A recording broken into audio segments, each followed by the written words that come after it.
It's been a few days since we said bye to the others in Nasha Town. Still no news about Rarer, though. Where could he have slunk off to? If only he was gone for good. But with all the trouble he stirred up before, there's no way we've seen the last of him. Hello! You must be the traveler in Paimon? Mr. Flynn's has been looking for you. Unfortunately, there's been a serious wild hunt attack over at the quarry. He thinks it's time to regroup and figure out a plan. The wild hunt? Oh, uh-oh! We better get over there, right away! Come on, let's go!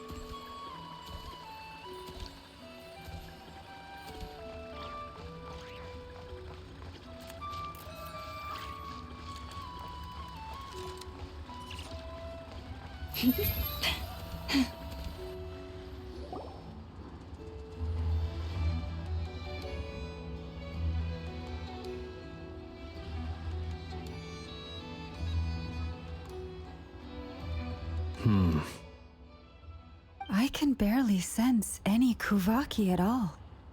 This whole area feels like a soulless husk. Looks like his appetite truly is insatiable. As if the power of that energy cannon wasn't enough. He's not seriously still getting stronger? What's his endgame here? Ah, everyone's here already. Hey, we made it. So, what's going on? We've all been on high alert since we split up a few days back, expecting Rarir to strike again. But it's like he just vanished into thin air. No one has seen him nor found any trace of his presence. That is, until this morning, when a ratnik found signs of wild hunt activity while out here on patrol. As you can see, the Crystonite itself is physically intact, but the Kuvaki it contained is all but completely diminished. And we're sure that Rarir did this.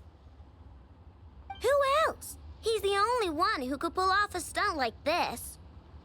Kuvaki loss has reached critical levels. Reikir of Solnari set to maximum threat level. Warning, unless de-escalation measures are taken soon, he will pose a threat beyond our ability to contain. The consequences could be catastrophic. Traveler, do you remember when we encountered Rarir just after regaining his body? There wasn't a shred of sanity left. Nothing but madness and rage. Yeah, didn't he shout out a bunch of names? Then he started raving about how nothing in this world mattered to him. Oh, Paimon gets chills just thinking about it. Oh, but the thought that he's still out there, lurking somewhere in Not Krai, waiting for his chance to strike? Oh, even Last time we fought, we were already at a disadvantage. If he has such overwhelming strength, why would he suddenly go into hiding? Yeah, if I were him and I wanted more Kuvaki, I'd just take it by force. No point staying in the shadows. Unless something went wrong. His whole resurrection thing didn't exactly go smoothly. The other thing is, how does someone who's completely lost their mind still have the wherewithal to cover their tracks so perfectly? Beats me. According to certain medical studies, insanity does not always entail a complete loss of rationality. It may be that he is simply living in a world of his own. That actually sounds about right. He was ranting away to himself the whole time, like he had zero interest in talking to us. There are many unanswered questions here. He could be right under our noses, and we'd still be in the dark. Besides his name and title, we know little about him. Certainly nothing about his past, or what he might be hoping to achieve. Exactly. And we wouldn't even know where to begin looking. Even Boss hadn't heard of the Rahir of Solnari before all this. I'd be willing to bet that even if we gathered together every scrap of intel in Nodcry, we still wouldn't find more than, like, 3 useful facts about him. So, if we do nothing, he'll just keep getting stronger. But if we want to investigate him, we have no idea where to look. Last time we had Marionette and her big robo-buddy to help us, and we still barely held our ground. If we had to face him alone... Oh, Paimon's head hurts just thinking about it. What are we supposed to do against a threat this big? Well, I do have a little hunch about his next move. Given that he attacked the quarry, I'd say it's likely he'll target other places rich in Kuvaki. Somewhere like the Eye of Krati, or the Pillar of Embla. One thing's for sure. If we just sit back and let him keep absorbing Kuvaki, we really won't stand a chance against him. A perfectly reasonable hypothesis. However, it is worth noting that these 2 locations are quite far apart. To investigate them both, we'll need to split up. I agree, we should split up. Right now, Rarir's goal seems to be gathering Kuvaki, not fighting us directly. Once we're done, let's regroup on Hisi Island. Wait, why Hisi Island?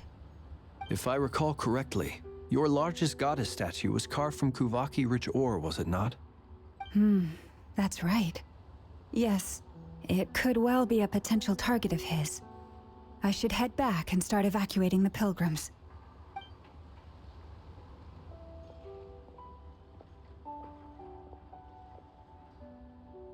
Splitting up's always gonna be risky. But I guess we don't have much choice, right? We're in a race against time here. And if we do run into Rarir, what then? That's when you follow the 3rd rule of treasure hunting. Run like the wind. Didn't you say the 3rd rule was go with the flow? I don't know. Did I? Anyway, whatever. In this situation, go with the flow means go find backup. Agreed. If anyone finds so much as a trace of Rarir, do not pursue him. Get out of the area and alert the rest of us as soon as possible. We need to put safety first. All right, we'd better get moving. Come on, Anefa, let's go.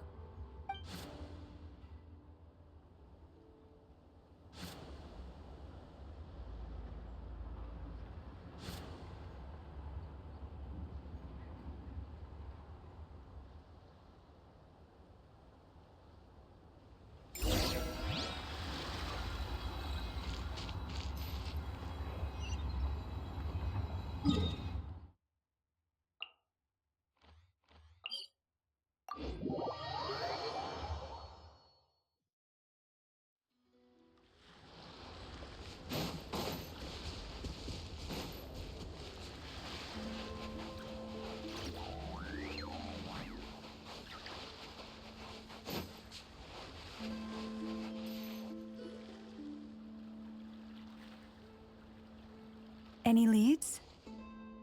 Nope. Diddly squat. No clues to where he might be hiding. It's like he's a ghost. It feels like we're sitting on a powder keg that could go off at any second. Ugh, I hate this feeling. I'd rather face him head on than be left hanging like this. So, you guys didn't find anything either? Not loving the word either. How about you, Flint's? I questioned a few Ratniki and eventually narrowed my investigation down to one suspicious individual. But by the time I got to his place, he was already gone. Almost as if he knew someone was on to him. Either that, or he's just extremely cautious and doesn't stay in one place for long. He's been biding his time for a while now. The question is, where or what is his next target? No idea. Since regaining his body, he seems to have lost all interest in the fragment in my possession. If he did still want it, he's had plenty of chances to take it. All we can do now is hope that Ino and Anefa turn up some leads. Darn it, Rarir. If you've got the guts, come face me one-on-one! Wait, he's actually here? I didn't mean it, I swear! No, it's coming from Silver Moon Hall. The Lady Kutar might be in danger. Let's get over there, quick!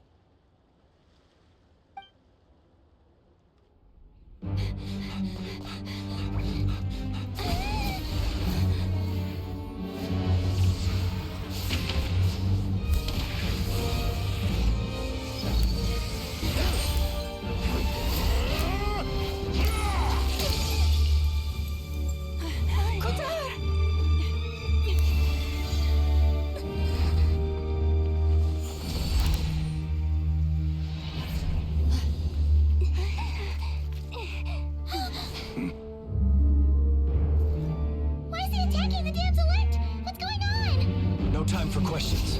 Stop him!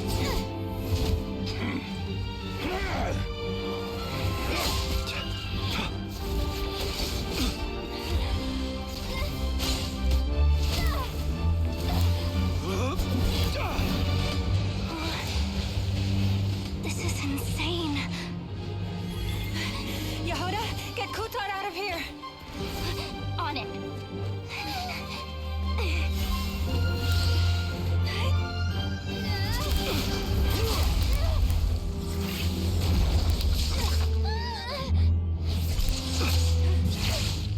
Look where your feeble light has gotten you. Now you shall plunge into darkness. Felindus, soon I will find a way. Watch out!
Find them, even if it means turning this place to ashes.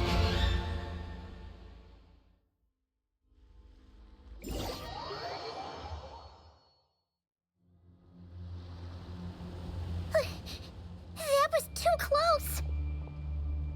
We barely made it out of there alive. What's that guy's deal? How'd he get so crazy strong?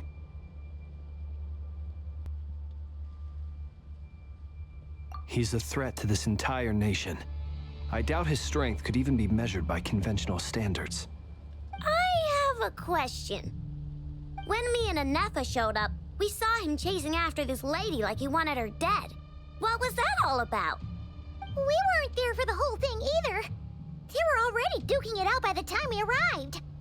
Yeah, we didn't see how it all started. It all escalated so quickly, we had no choice but to step in. Kutar, can you shed any light on the situation? Kutar.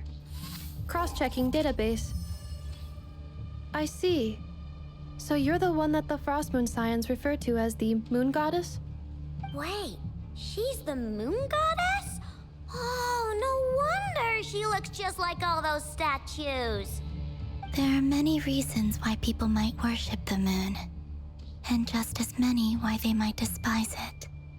I've never met that person before, but there was no mistaking his deep-seated hostility towards me. Why he holds me in such contempt, I cannot say.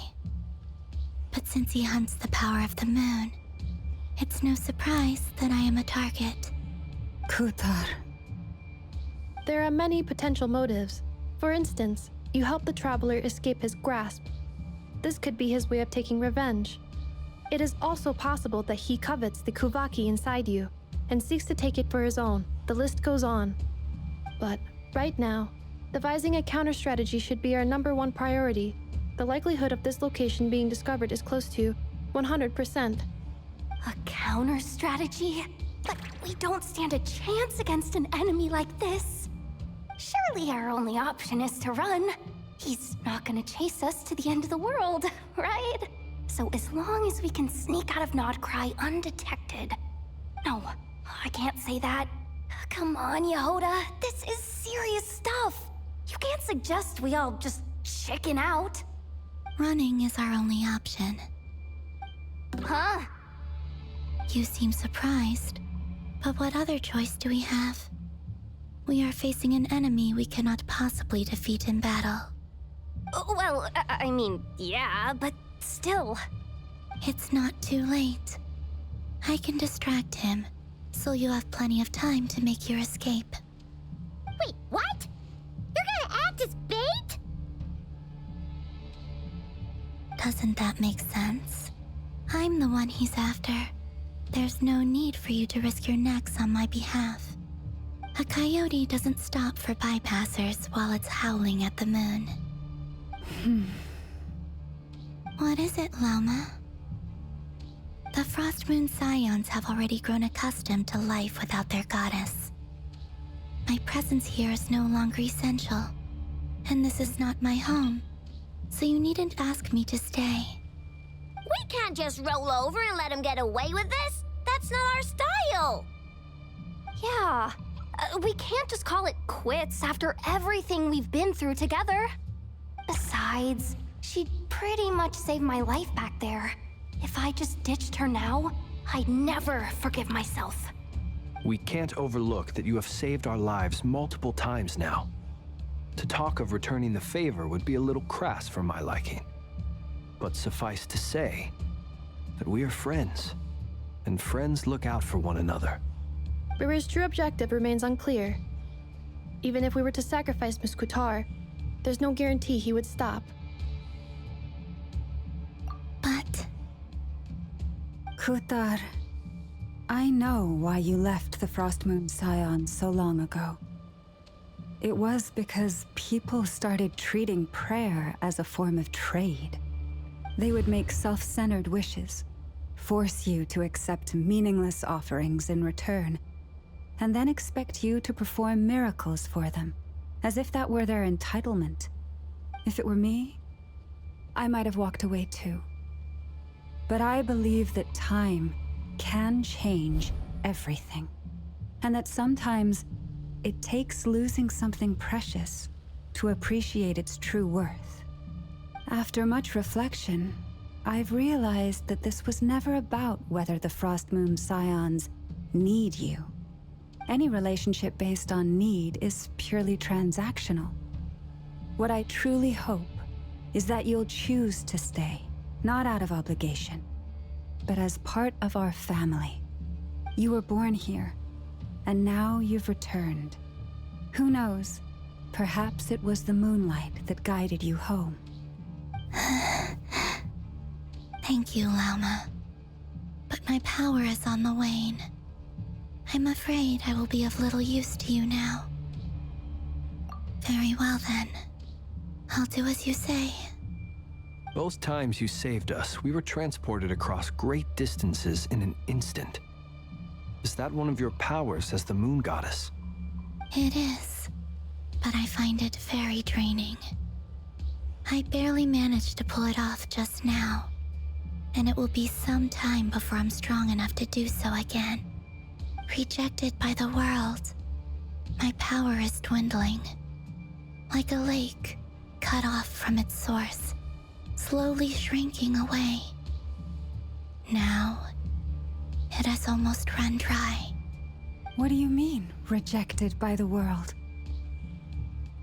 The 3 moons belong to the ancient bygone era in which they came into being. From the moment I was born, the world itself has been steadily sapping away at my strength. The 3 moons are not one and the same. As the goddess of the Frost Moon, I cannot wield the powers of the other 2. Yet moonlight has a way of blending together. Each can reflect the other's glow. So when our fingers touched, I was able to restore my strength by drawing Kuvaki from the eternal moon's marrow. But this method of recovery is painfully slow. If only we could find the... It's the Wild Hunt! Even faster than we expected. We'll have to finish this conversation later.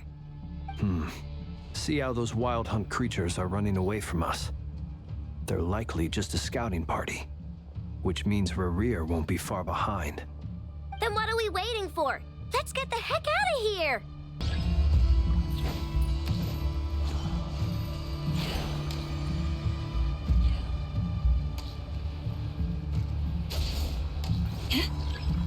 You poor lost lamb. Yeah. For the everlasting forest. Beware the creatures of the night. They just keep coming! This is driving me nuts! Rerir's closing in on us. We need to pick up the pace. There's too many of them! And this time, we can't fall back on Kutar's help to escape. If this goes on much longer... Installation chamber deployed. Ultimatum protocol.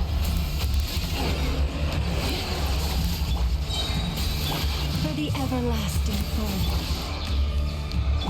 Ding dong water bomb!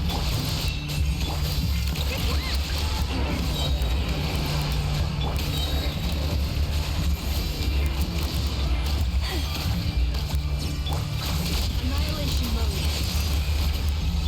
With one heart, Beware the creatures of the night. Rush attack! left as the moon. By the frost moon of old. Observe. Be silent.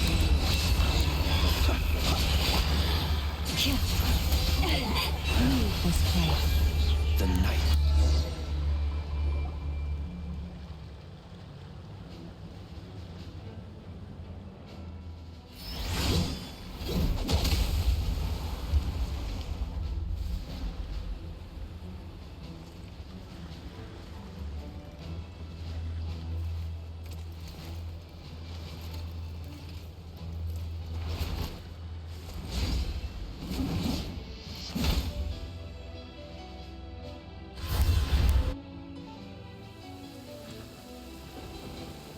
What's the matter? Bit off more than you could chew?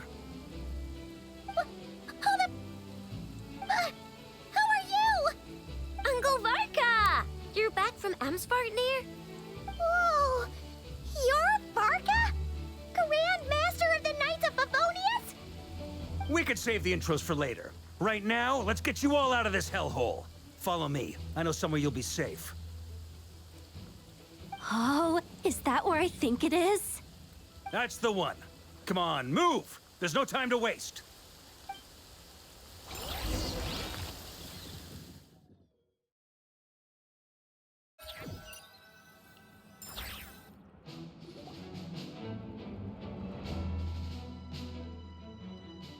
Wow! Where are we? This is so well hidden. Well, that goes without saying. This is the Knights of Favonius' meeting place in Krai, and a contact hub for the Northern Intelligence Network. AKA, the black market of intel. No matter what faction you're with, it's the place to buy and sell information. Their headquarters are in Krai, but they've got contacts in every nation. As an expeditionary force on foreign soil, working with them has offered us the most effective way of getting our hands on reliable local intel. This is where we meet, so naturally, it's secure. Anyway, where were we? Folks from Krai should be pretty familiar with me by now, but I believe this is the first time we've met. Allow me to introduce myself. I am Varka, Knight of Boreas, and Grand Master of the Knights of Favonius. We've heard all about you. This meeting's been a long time coming. You look way younger than Paimon expected, but you definitely have that Grand Master vibe. Well, I'm no spring chicken. Just not showing my age yet. Definitely feeling some of that back pain today, though. Rushed back from Amsfartnir without a wink of sleep, only to get right into another fight with that freshly revived maniac. Another? You mean you fought him before? Yep. He wasn't nearly as strong back then, but he was still a formidable foe. I brought some of the knights along to give him a little surprise, but he saw us coming from a mile off. My squad took heavy injuries, and I barely made it out alive myself. We knew it might have been our last chance, so we staked everything on it. But still, it wasn't enough to stop him. I tried tracking him down afterwards, but he didn't leave a trace. Even in his unhinged mental state, he's as cautious as any trained operative. So, I decided to come find you. And as luck would have it, turned up to find you being ambushed by the Wild Hunt. The rest, you already know. Is that why he's been frantically absorbing Kuvaki these past few days? Because he sees you as a threat? Maybe I'm part of the equation, but even if I weren't, I'm sure he'd still be gathering power. He's clearly working up towards something. Note to self, Uncle Varka's strength rating officially upgraded. Guess it's my turn to ask questions now. So, what exactly has been happening in Krai? Why is the Wild Hunt returned in humanoid form? And why is it after you? That's a long story, but I'll try to make it quick.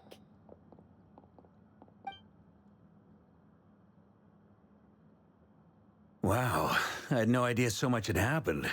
Sounds like you guys have really been through it. So, the Kutar is actually a Fatui Harbinger. And all this Wild Hunt activity in Krai is the work of the Raker of Solnari, one of the 5 sinners. That's a lot to take in. Need some time to wrap my head around it all. I'm truly sorry, Mr. Varka. You stood with us against the Wild Hunt, and did everything you could to stop it from escalating into a full-blown catastrophe. And then, the one time you're away, it all comes to a head and all your hard work gets undone. You've got nothing to apologize for, Miss Moonchanter. You can plan 100 steps ahead and still slip up. That's just life. No one knows what tomorrow holds. You can't predict which way the wind will blow next. And, to be perfectly honest, I can't say I'm surprised. For all the times we've defeated the Wild Hunt in the past, we've never been able to completely wipe it out. Turns out, we were just delaying the inevitable. But now that a new variable has come into play, fate may well take a different course. A new variable? You mean us? Who else? And in a strange way, I think his resurgence might not be an entirely bad thing. The Wild Hunt is like an unrelenting force of nature, but Rerir is an individual with an agenda. He's gotta have a weak spot somewhere. That said, while I was explaining everything just now, some of the points that Mr. Flint's added caught my attention. You mean about our mystery ally? That's right. From what you've said, not only did they lead you straight to some key files, they also shielded Hisi Island from a lethal Kuvaki blast. I don't know who or what could pull something like that off. Heck, even Miss Columbina doesn't have a clue. I hadn't heard the story about those files. Would you mind repeating their titles for me? Wild Hunt Phenomena Log, a Nodkrai and Ratnik's Field Journal, and Kuvaki Survey Log. Oh. No. Still doesn't ring a bell. Another dead end. Guess all we can do now is hope that our mystery ally keeps showing up when we most need them. Still, it's safest to assume they won't be intervening again. From here on out, we'll have to resolve this crisis by ourselves. Your intel also explains something else I've been wondering about. The reason I led my team to Amsfarnir was because we'd had reports about a possible source of the Wild Hunt showing up there. But once we looked into it, it turned out to be a red herring. I don't know who was behind it, but clearly, it served its purpose. I doubt it's by chance that he happened to make his comeback while my attention was diverted. And from everything you told me, it sounds like his scheming began well before his return. So maybe luring me away was all a part of his plan. But is it even possible that he orchestrated all of this by himself? The Moon Maiden and the Raker of Solnari, Nodkrai of all places. The way everything is unfolding, it can't be a coincidence. So, what do we do now? Got any ideas? Right now, we've got at least 3 things to consider. Let's go through them one by one. First, we need to figure out how to take down Rerir. If we can't beat him in a straight-up fight, the rest won't even matter. To my knowledge, the bulk of Nodkrai's fighting force is already gathered here. But even with everyone united, we're still no match for Rerir in his current state, let alone with his power still growing. What if there was a way to tap into a new power of our own? How so? Have you thought of something, Columbina? 3 moons once watched over this world. The Eternal Moon was the largest. The Frost Moon was the brightest. And the Iridescent Moon was the most mysterious. They say that back then, the 3 moon goddesses wielded immense power, enough to shape the workings of the world itself. I now bear the Frost Moon's power, and the Eternal Moon's marrow resides within the Traveler. Hold on. Are you suggesting? The Iridescent Moon, the last piece in the puzzle. That's right. If we can find the Iridescent Moon's marrow, I will be able to regain my strength much more quickly. The 3 moons are said to stir the tides and illuminate all things. Perhaps they hold further secrets beyond our understanding. According to my analysis, the solution is feasible. However, it is subject to one major condition. How do we locate the Iridescent Moon's marrow? I know a way, but we will need to visit the Fatui's Experimental Design Bureau. The Experimental Design Bureau? Are you saying we need to involve Marionette? Yes. I must speak with Sandrone. It's a long way from here to the Experimental Design Bureau. There's a high chance you'll be spotted. You shouldn't go alone. Then that's settled. Next up, our second priority. Somehow, we need to figure out Rerir's end goal. As you saw for yourselves, when he was still in his Wild Hunt form, everything he did was for the sake of recovering his body and resurrecting himself. His first act since then, after laying low for a while, was to try and assassinate this young lady. People's obsessions often reveal their greatest vulnerabilities. There must be a reason why he despises the moon so deeply. Perhaps it sheds some light on his title, the Raker of Solnari. The Wild Hunt has plagued Notcry for centuries now. If we want to stop it for good, we have to get to the root cause of what's driving it. It's true. We still know very little about him. If Kuthar hadn't given us that lead, we wouldn't even know his name. But where would we even start? I doubt even the Intel Queen of Notcry has a clue, and she has info coming out of her ears. Oh? That's a rather hasty conclusion for someone who's so painstakingly meticulous when it comes to dealing with machines. Ah, she heard me.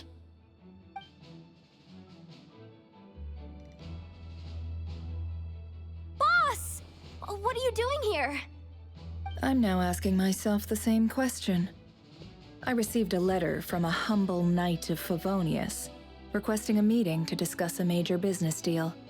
But it looks like this humble knight had something else in mind. Details, details. Miss Sneffer, the important thing is that you've arrived at the perfect time. Since his failed ambush, I've been racking my brains trying to come up with a plan to fight Rarier. Given the severity of the situation, I think it's fair to say that our only chance lies in uniting as one. And I'm talking all the factions in Notcry. We can't do this without the Curatorium, but I knew it'd be a tough job to win you over. So, I took the liberty of reaching out for a little chat. Wait a sec. How did you even hear about this place, Nefer? Didn't you say this is meant to be the Knights of Favonius' meeting spot? And a contact hub for the Northern Intelligence Network? And isn't it supposed to be super hidden? You really think he could have gotten settled in Notcry without my help? Besides, I'm the one running this gig. Of course I know where the meeting place is.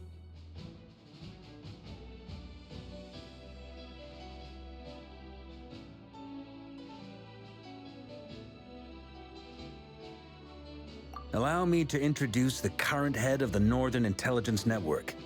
If it's intel you're after, she's your woman. Pretty much seen and heard it all. Please spare me the flattery. Let's cut to the chase. Seems like you've run into some trouble, huh?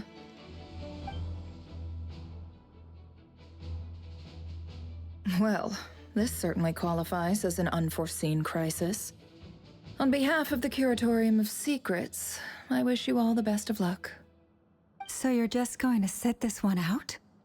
Why should I get involved? What could possibly be in it for me? What if we told you we can't do this without you? Oh? Then I'd say, you'd better make it worth my while. I don't work for free. I can't put a price on something like this. It's just not in my nature. But then again, you and I have always been polar opposites in this regard. So I can't exactly say I didn't see this coming. If you insist on compensation, I will pay you.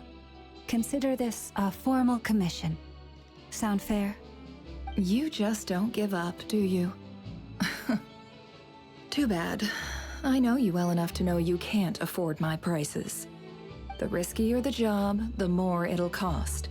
And a Moonchanter's stipend isn't exactly generous. Unless you're planning to start passing the donation box around among the faithful. Boss, just a thought. If they come up short, maybe you can take the difference out of my next few paychecks. Things got really dangerous during the fight with Rarier. If this girl hadn't saved me, I'd be ley line fodder by now. I'd be gone for good, boss. If there's any way we can make this work, I'd really like to help her. Please? I'm begging you. This is why I'm always telling you never accept favors. They are the hardest debts to repay. You have to be careful who you get involved with, or you invite all kinds of misfortune. Very well, Yehoda, I will help. But just this once. Don't count on this happening again. Flynn's, that fragment that Rarier was after, do you still have it on you? Of course. Let me borrow it. I need it to follow up on some leads. Wait, you actually have some leads? This is top secret information. I get it. We all have things we'd rather keep to ourselves. Plus, I know we can count on you, so we'll leave the intel gathering in your hands. And that brings me to the third and final item. We need to find a way to distract him. We need time to make our move, so someone will have to stall him. I'm in for this part, no matter what. Anyone coming with? Count me in too. Come off it, you two. Quit playing heroes. I'm way ahead of you here. Nefa did a scan of the Moon Goddess's Kuvaki signature, and we're gonna use it to make some decoys over at the Krumkake craft shop. Anyone who's in, follow me.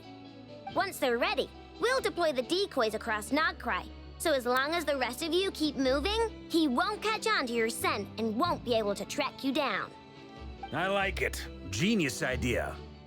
No biggie. All right then, we'll split into 3 teams. Once your team has finished their mission, return here and wait for the others. Dismissed!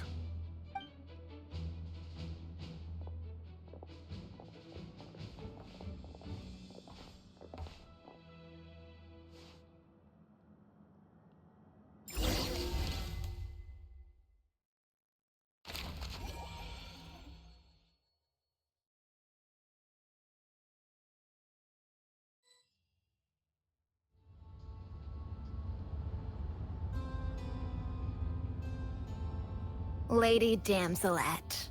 Wait, and you two? What are you doing at the Kuvaki Experimental Design Bureau?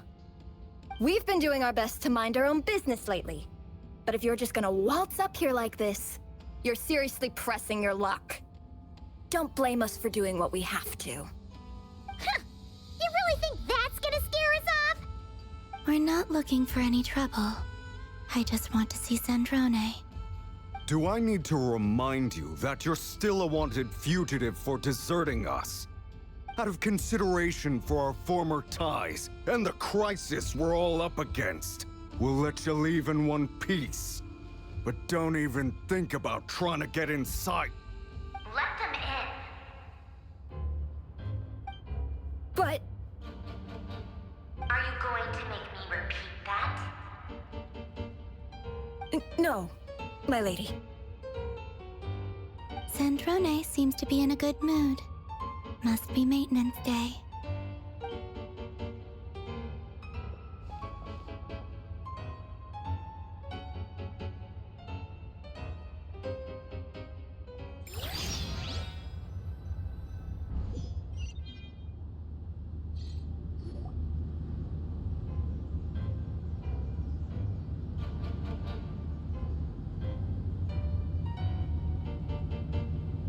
So tell me, to what do I owe the honor this time?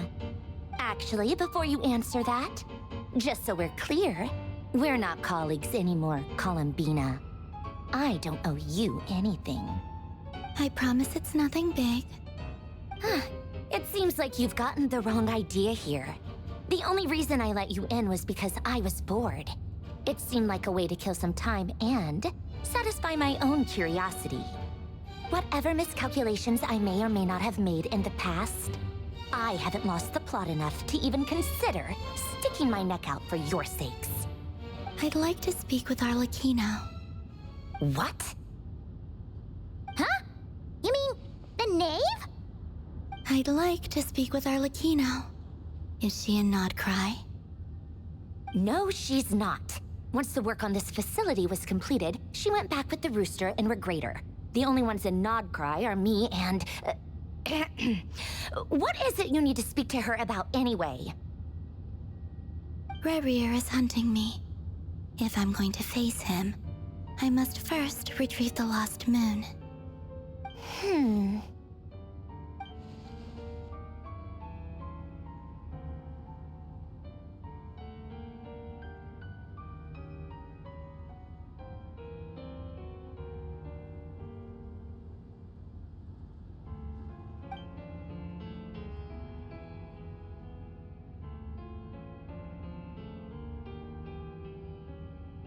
Is that a no, then?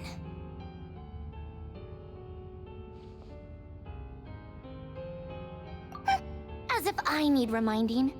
I was this close to settling things with him before someone decided to whisk me away to their weird little garden.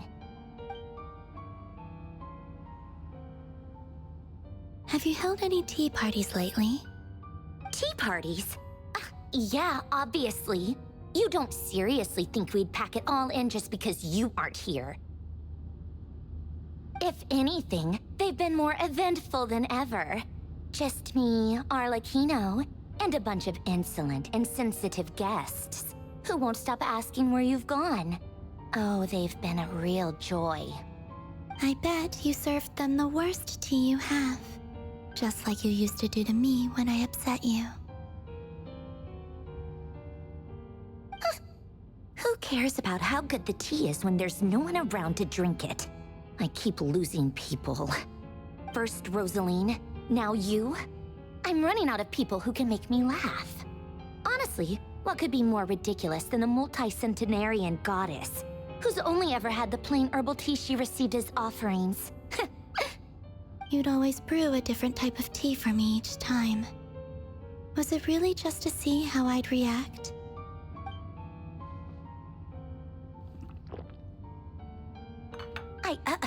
Well, duh.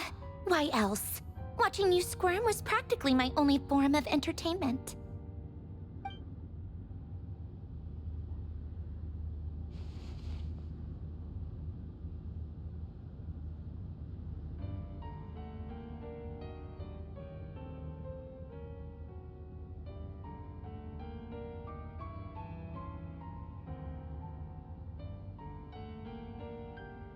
Oh, yeah. And Capitano sometimes used to bring Tartaglia around, too. But I guess we won't be seeing him again. Well, I guess we are overdue for a get-together. Polonia! Have Favronia pass a message to Arlecchino for me. It's time for tea. Will suffice. Pass along a message for me, too, if you would. My body cannot contain the marrow of 2 moons, so I'll be leaving one of them in her care. Excuse me? Who said you were on the guest list? If my tea meant that much to you, maybe quitting the Fatui wasn't your brightest move. Back when you were under the Tsaritsa's protection, no one would have dared come at you so openly. But that protection didn't come for free. In fact, I paid dearly for it. At the end of the day, it was just another transaction. I just got tired, that's all. I never wanted any part in their grand ambitions, and I've had enough of being treated like a bottomless supply of power. It brings back memories from the old days, when I was still worshipped as the moon goddess. Centuries on, it may be a different group of people, but I see the same greed in their eyes. I figured you'd leave eventually. You didn't have as much of a reason to stay as I do. The Tsaritsa gave you shelter and protection, but that was it. Nothing more, nothing less. Meanwhile, the Fatui demanded everything from you in return, until it was more than you could bear. I get why you left. And frankly, I have no interest in dragging you back just because the higher-ups told me to. But if you keep hanging around with this riffraff, the next time we cross paths, we might be enemies for real.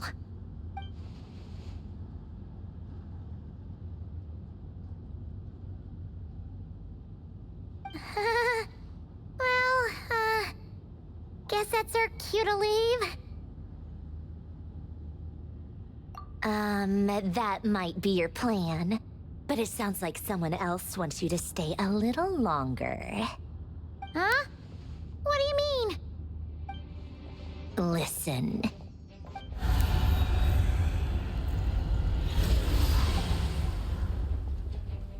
My lady, it's the Wild Hunt. A horde of monsters is headed straight for the facility. Another uninvited guest trying to crash my tea party. Clear the area. I'll handle this.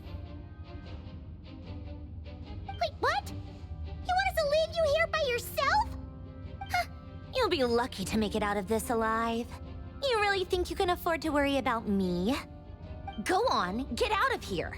You may have stopped Polonia from crushing him last time, but I've made sure that won't happen again. The entire Experimental Design Bureau is rigged for war. Stay and watch if you want, but it'll be at your own risk. You're not flagged as friendlies in a weapons system. Don't tell me what to do! Look, if you're leaving, make it quick. Or you'll just get in my way. There's a secret passage on the second floor. It'll take you right to the plains out back. Stare all you want, Columbina. You're not getting another invitation to my tea party. I know. But thank you anyway, Sandrone. This is exactly why you shouldn't hang around with those people.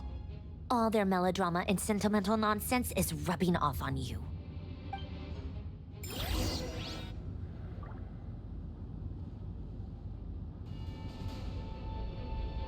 Come on then, Mr. Ray here. Let's pick up where we left off. It's your Wild Hunt monstrosities versus my beautiful creations. Let's see who comes out on top.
really the Ranger himself. Time to... Huh? Where'd he go? Uh-oh.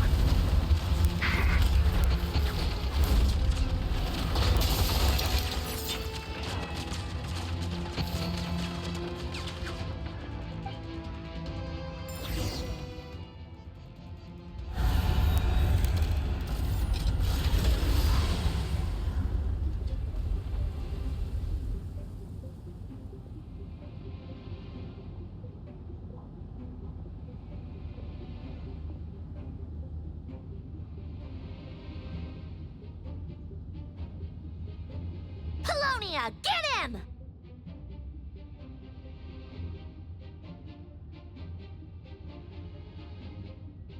I've upgraded Polonia again since our last encounter, and uploaded every last scrap of your data. So let's finish this, once and for...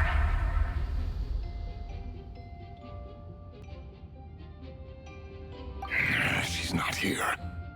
Where did she go?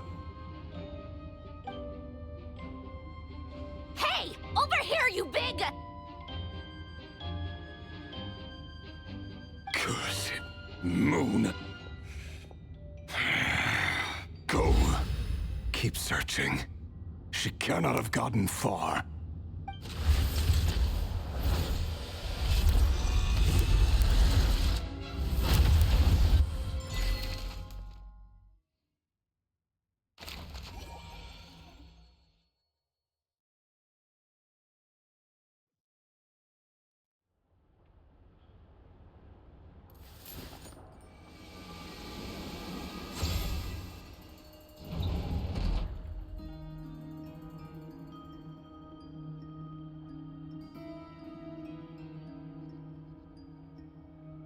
So this is your method for investigating Rarir's past.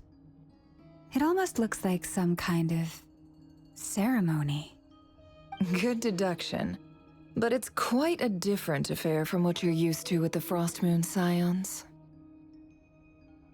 Whoa! First time I've ever been in here. Boss always said it was off limits, so I pictured some kind of creepy dungeon. But it's actually kinda nice. Oh, I guess this must be Sumero decor? That's where Boss is from. And that nice shopkeeper who sold me my treasure compass. I'm not sure exactly what you've got planned, but it looks like you're all set. When do we begin? Whenever we wish. But for some reason, I've got a feeling this isn't going to end well. I've never faced Rarir myself, but from what you've told me, his power is beyond anything I could imagine. I, on the other hand, am just an ordinary businesswoman. Our paths should never have crossed, yet here I am, forced to make an enemy of him. If you ask me, you're about as far from ordinary as it gets. So what are you saying? You're getting cold feet? Once I take a job, there's no backing out. Still, I have to ask myself if the power I'm relying on will even work on an opponent of this caliber. And also how to make sure I come out of this alive if things spiral out of control. Death is the one thing we can take for granted. It is the great equalizer, however fortunate or unfortunate we may otherwise be. So it's important to consider how to spend what lifespan we have left. Come on, boss. Lighten up. Quit talking about death. It's bad luck.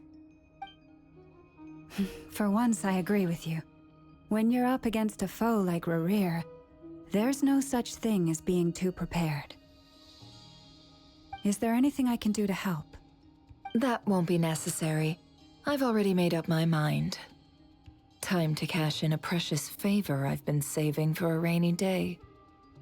Yehoda, I need you to find someone for me. The sooner the better. Eh? Find who? That shady merchant who sold you an overpriced treasure compass the other day. Come on, boss. You're pulling my leg again. In what way is she shady? She showed up when I was completely lost and sold me a neat little gadget that was exactly what I needed. Trust me. She's a good person. Anyway, I know who you're talking about. Don't go anywhere. I'll be right back. Quit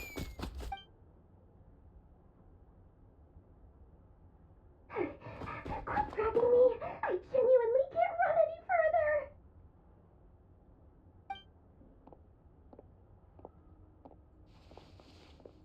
Hey, aren't you? What is it? What's the big rush? You dragged me out of a dream where I was literally swimming in Mora. I'm charging double my usual attendance fee. See, look how easygoing she is. After that rude awakening, she could have completely snapped at us. But instead, she kept it together and just asked for an extra fee. Dory Sangama Bay? I never would have pictured you two doing business together. If you want to make it big in Nodcry, it's all about connections. Lady Nefer just so happens to have a lot of intel that interests me. And she also did me a big favor in the past. It was back when I first arrived in Nodcry. My trusty assistant, the genie in my lamp, had an adverse reaction to the Kuvaki and fainted. And wouldn't you know it, that's when I suddenly find myself in a life-or-death situation. Good thing my compatriot was there to swoop in and save the day. I've been giving her a 30% discount off all of my goods ever since. Now, so that no one here feels left out, I'm willing to extend a 20% discount to fellow friends of Boss Nefer. Plus, any other friends you send my way will enjoy 10% off. What can I say? The great Lord Sangama Bay is nothing if not generous. So, let me guess. You've run into some trouble? I've got everything you could possibly need. And the more you buy, the more you'll save. You guessed correctly. What have you got in the way of survival gear? The one type of gear I've never been short on. What are you looking for? A jetpack fresh from the Academia's labs? An ancient suit of armor dredged up from the bottom of the sea? At the very least, I need to know what kind of opponent you're dealing with here. If even you're worried about staying alive, it must be pretty serious. What if I told you it's someone with the power to bring a nation to its knees? Is that so? Then we really are talking top-shelf treasures. I don't have anything like that in stock right now. I'll have to ask my supplier. Your supplier? A powerful woman, make no mistake. I can't reveal her identity, but luckily for you, I hear she's planning to visit Nodcry in the near future. If you're willing to wait, I can ask her when she's here. Can't say exactly how long that'll be, though. Then let me put it another way. What would you do if you encountered an enemy like that? Roll over and serve yourself up on a silver platter? Course not. I have a handy little trinket from one of my generous suppliers, which... Hold on. What exactly are you getting at? No, no! This is for my personal use only! Let's just say I'm borrowing it, all right? Just for insurance purposes. You'll get it back later. Favors are the worst kind of debt to owe, and now you've got a chance to repay one. A win-win situation, don't you think? Fine. You can borrow it for 5 days. No, make that 3. And for every extra hour after that, I'm charging you 1,000,000 mora. Deal? Deal.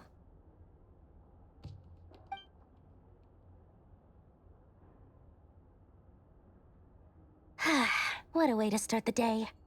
Now, was there anything else you wanted? Or can I go back to bed now?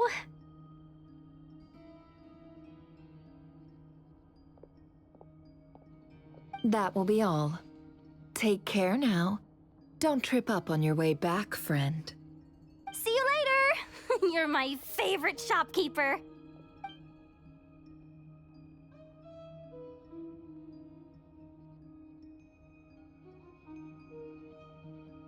Excellent. Everything is well and truly ready. The ceremony can now begin. After initiating the ceremony, your minds will follow me wherever I go. You will see many strange things in your mind's eye. So remember, don't be frightened, and don't make a sound. Now then, let us peer into the Raker of Solnari's past.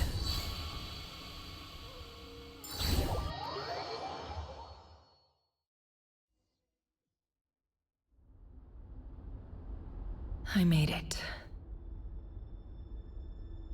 I don't recognize this style of architecture. Must be Conrian. Simple furnishings, table and chairs. It's a more ordinary house than I might have expected. Looks like the fearsome Raker of Solnari came from surprisingly humble beginnings. Unless this passed for luxury in Conria. Unlikely. It was said to be a very prosperous nation in its heyday. Anyway, I'll keep exploring.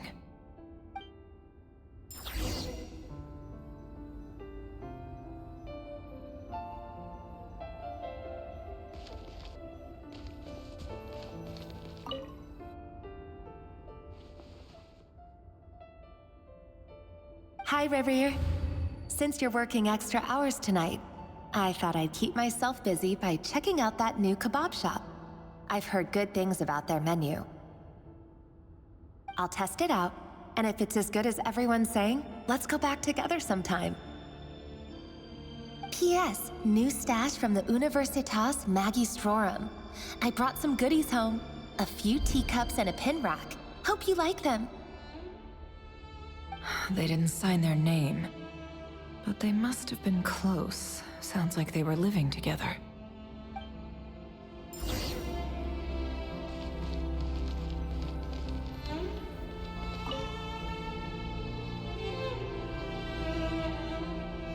I went over to Joseph's for drinks today. They have a fine collection, but I went alone. Felindus was tied up with something and couldn't make it. Joseph asked why I came alone, but I didn't really have an answer. He then went on to ask about other things. If you ask me, someone who asks that many personal questions is too nosy for their own good. But if he invites me again, chances are I'd still go. Felindus. That's the same name Ririr mentioned. Crane imports keep falling. If things don't pick up, we'll soon be back to meat and mushrooms only. Honestly, I'm not a huge fan of that new type of mushroom everyone's been into lately. Didn't it start out as a lab-grown variety? I heard it's even mildly corrosive. Seriously, why would you even eat something like that? I don't care if it's an impressive feat of alchemy. That just isn't the kind of thing I like to eat. Grain has to be imported, and they're eating a diet of mostly meat and mushrooms. Could it be because Conria is underground, so it doesn't get much sunlight? That would explain why they use so much stone in their buildings. They even use alchemically modified strains for food. Seems like the people of Conria don't have many options when it comes to dining. I've just about saved up enough now. Time to buy it and keep it somewhere safe. Making a big purchase. I wonder what it is.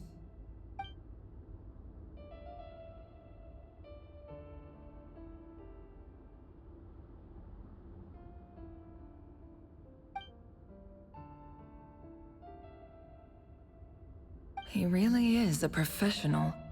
No wonder he's so good at covering his tracks. Despite what he's become, it seems like he's retained certain habits, at least in this regard.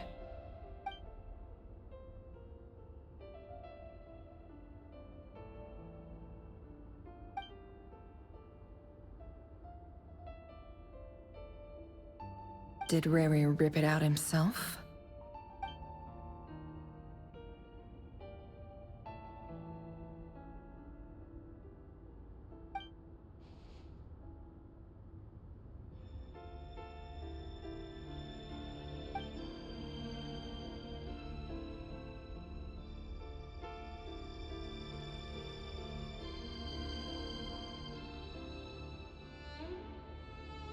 Before I met you, I was convinced that my heart was nothing more than a stagnant pool. The burial place of a fallen moon. A withered, windless grove where the waters rested forever unrippled. It was you who helped me see that my heart hadn't entirely withered away. That it could still beat to the rhythm of love. This is just trivial sentimentality from the looks of it. Why would he go to the trouble of hiding that? The burial place of a fallen moon.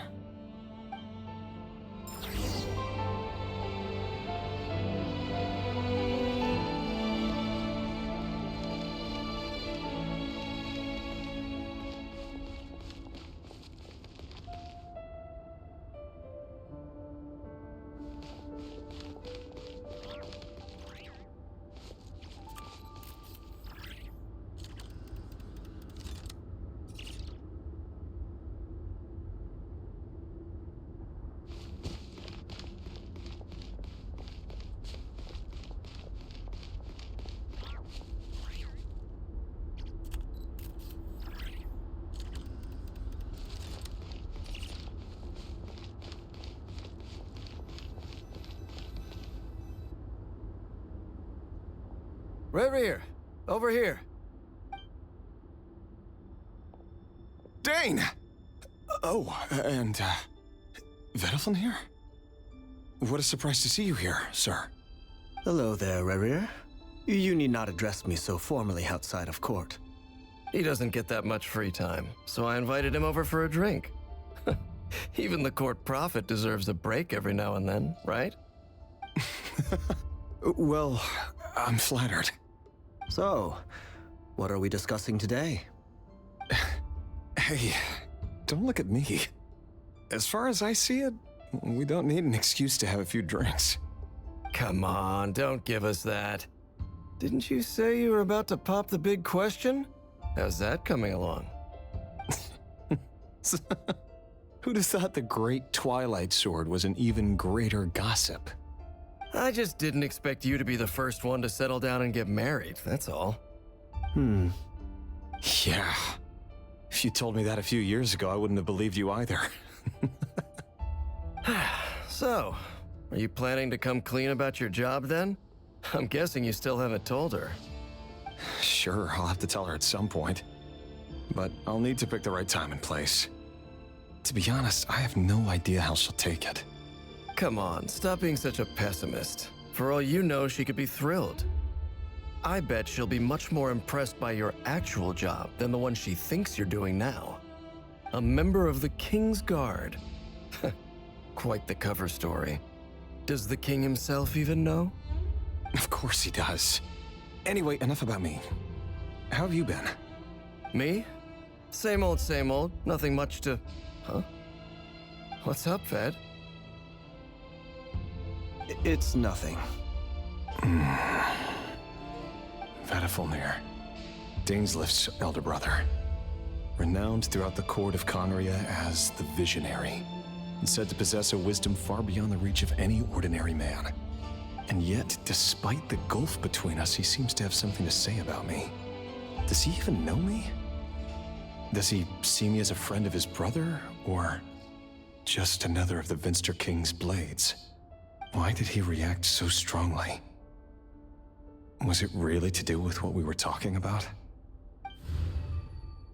Brown, curly hair and brooding blue eyes. So this is what Rerir looked like back in the day. Perfectly normal. No different from anyone else.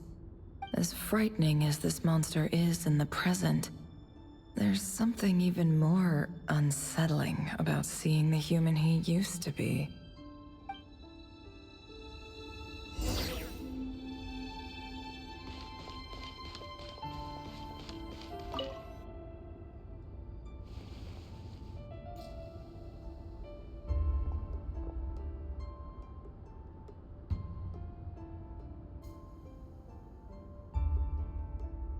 Thelindis?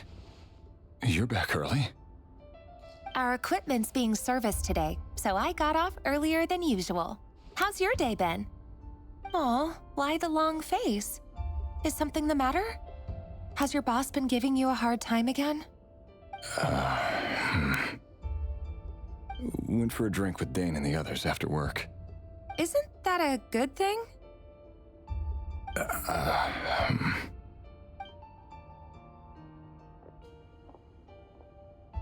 Vedifnir showed up today, too. You know, Daneslif's older brother. Ah, Mr. Vedifnir. Yes, I've heard of him. They say that everything he says ends up coming true. He overheard Daneslif mention that I'd recently proposed and seemed to have an issue with it. But when I asked what it was, he kept it to himself. So, you're worried? You can be such a child sometimes, Revier. We're nobodies. Why would the Visionary be concerned about us? I'm sure someone in his position has much bigger fish to fry. Maybe you're right.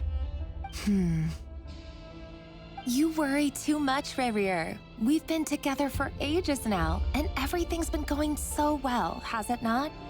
You've even proposed to me. So, you do remember. Tell me then. What's your answer? Like I said, I need some time to decide. You can't just rush into things like this. We may be nobodies in the grand scheme of things, but if we want things to work out, we've still got to plan ahead. All right. Take your time. Just don't keep me waiting forever. Nobodies. Sounds about right. In the eyes of people like Vedifnir and Daneslif, what do we matter?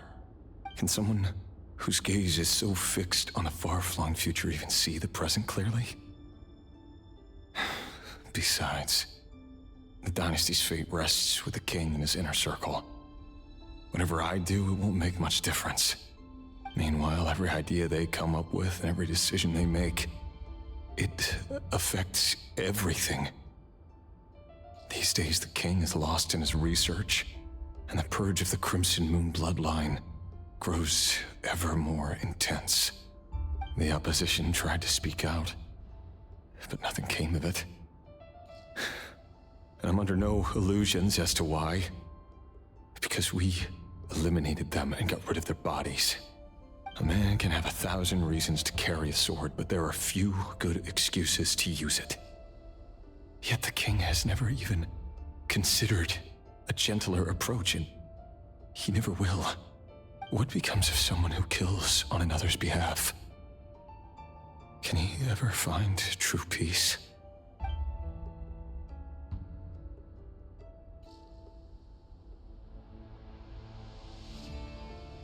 Thelindis?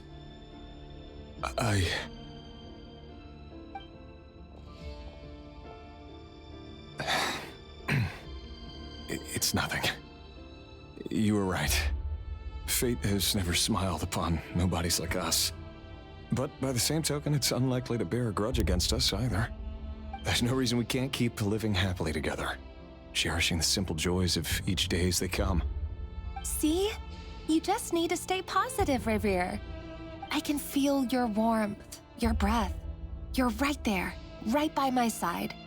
Just seeing you makes me happy in a way I can't explain, and that's something that no one could ever take away from me. So smile, my love. Let go of that frown. You're right, Thelindis. I've just been overthinking things. That's better. Getting caught up about things like this will only ruin our evening. Speaking of which, all set for the ball tonight? I need to go get ready. You go ahead. I just have a few things to take care of, then I'll come join you. Even busier than the big shots, huh? Fine, I'll go get started. But don't be late. If you keep me waiting too long, I won't be a happy bunny.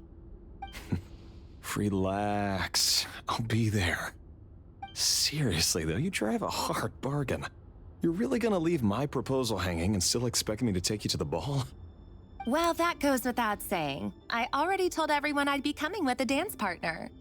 Besides, they're two completely different things. Let's take it one thing at a time, all right? All right.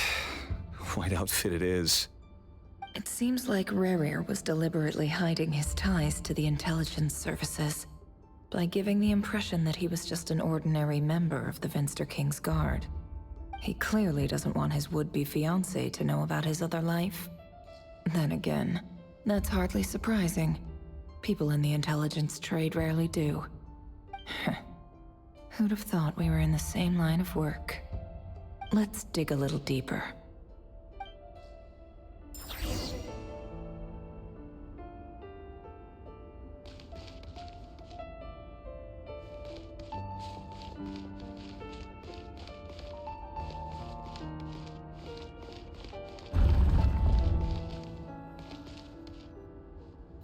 Our last operation was a resounding success, and all thanks to you, Rahere of Solnari. In total, we apprehended 32 dregs of the Crimson Moon, and 67 accomplices. After all these years since the dynasty's fall, so many of them still linger on. Indeed, it cannot be denied. Yet it was destiny that the Crimson Moon should be overcome by the eclipse, and that His Majesty, the all-seeing Vinster King, now guides our nation on the path to prosperity. Khanria has no further need for a dead moon. But alas, there will always be those who refuse to see the truth, choosing instead to romanticize the past. That's not entirely true. Much about the Crimson Moon era was worthy of remembrance, and that's exactly why they keep trying to see it restored. Many of its secrets remain unsolved to this day. As it happens, that's precisely the field of study my partner is devoted to. You still haven't told her what you really do for a living. Where would I even start? How do you tell someone that you're one of the king's hand-picked executioners? That your hands are steeped in blood? You didn't choose this life, any more than I did. Orphans like us don't get a say. But I'll sure as heck be the one to pay for it. Speaking of which, we need to be more rigorous in the way we identify direct descendants of the Crimson Moon. Someone, it seems, has strong opinions about my future plans. Most likely my marriage in particular. I have a feeling that we may soon become targets of the Crimson Moon's retribution. Your concerns are not unfounded.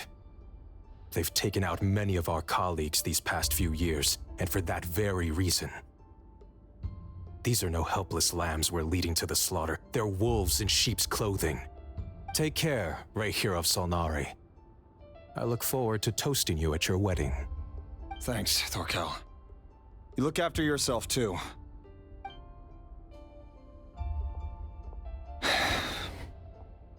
Thelindis, I never wanted to keep this from you.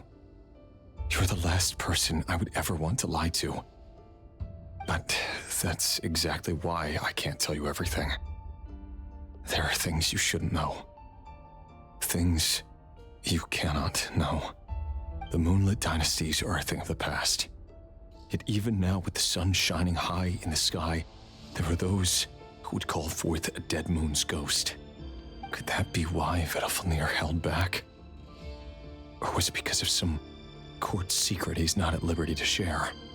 I have to get a clear answer from him. No matter what happens, I will protect Thelindis. Rerir seems to be very concerned by Vedalfnir's reaction.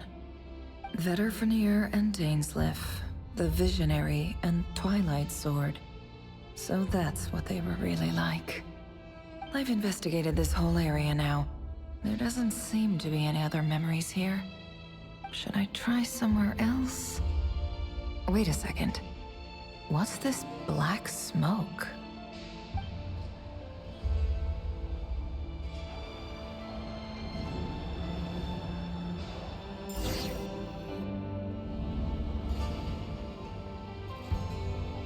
So, he's late after all. Just you wait, Rerir. You're in for it. Big time. Are you waiting for someone, ma'am? Could I tempt you into buying some flowers? Oh, sure. Pick me out a pretty bunch if you would. Thank you. But I'm afraid none of them are as pretty as you. For someone so young, you sure have a way with words, don't you? I'm only telling the truth. Look me in the eyes. You'll see I'm not lying. May we have a word in private? Who are you? And what do you want? It doesn't matter who I am. Too many of our kind have fallen lately, so I decided to take the risk of reaching out. Not long ago, the Ray here of Solnari led an assault on one of our strongholds. We suffered many casualties, and many who came to our aid lost their lives as well. Sorry, I don't know why you're telling me this. And I don't want to get involved. Wait, hear me out. This time we finally got a clear look at his face and learned his true identity. His name is Rarier, and he claims to be one of the King's guards. What did you say? A cruel irony, isn't it? The man you're set to marry leads a double life as a brutal executioner. But surely, you must have caught a whiff of the blood on his hands. Why are you telling me all of this now? Simple. It's because... How strange. Rarier was nowhere to be seen in that memory. It clearly belonged to Thelindis. Rarier couldn't possibly know what happened if he wasn't even there. Why would her memories appear in his fragment? The ceremony won't last much longer. I think it's time to call it a day.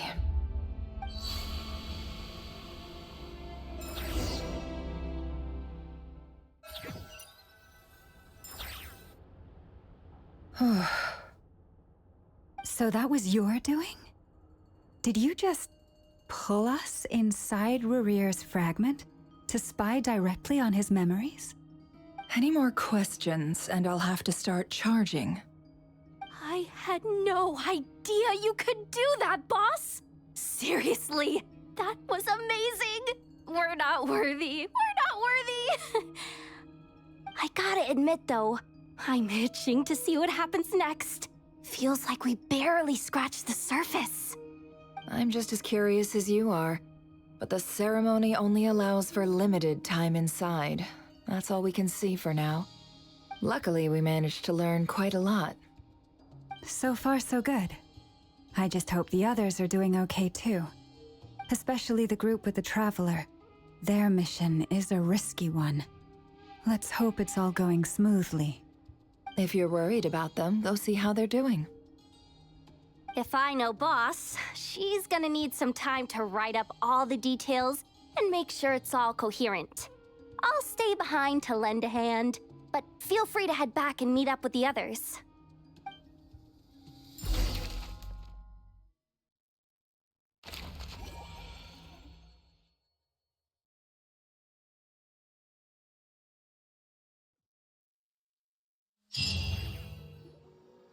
Oh, they've been prowling around for nearly 2 days now. These things just won't quit. Oh, they might not have seen us yet, but them constantly sweeping the area, our way out is completely blocked. Oh, that's never gonna work. One little slip up and it's game over. If they spot us, they'll run straight back to Rarier. And once he knows we're here, it won't be long before he's breathing down our necks again. Oh, guess you're right. All right, time to zip it.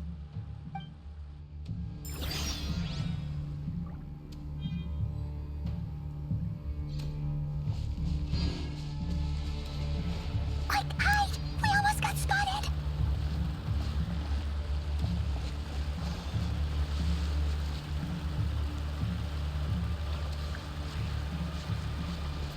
Phew! That was a close call.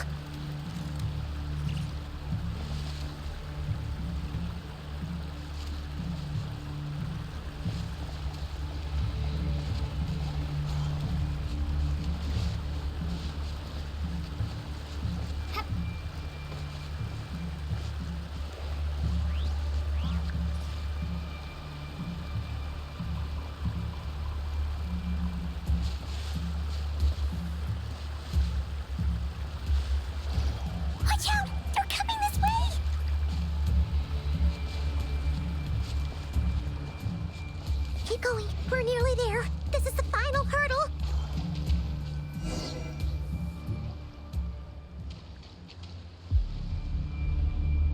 Oh, they're so into these things.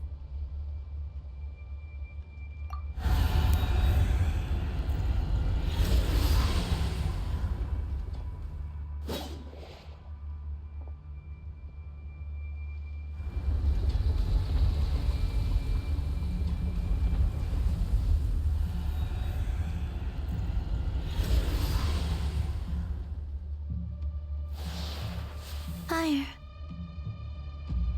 Fire? Wait, what's that smell? Oh no, there's a fire!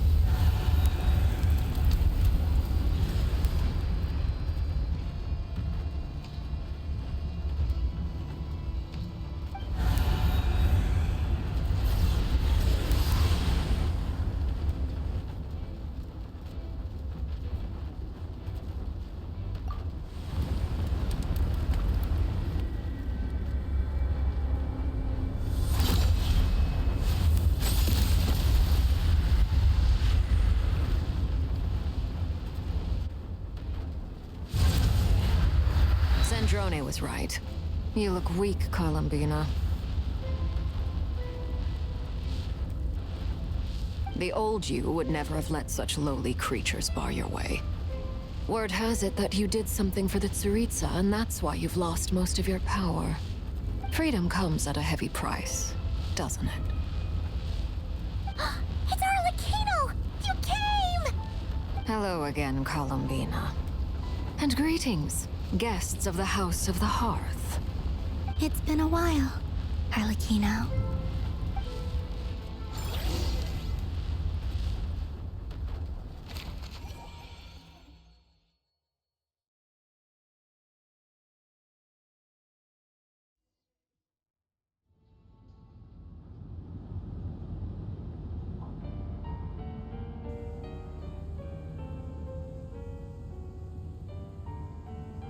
Stupid right here of stupid Solnari. Ugh, whatever. I've got all the data I need. Next time we meet, you're finished.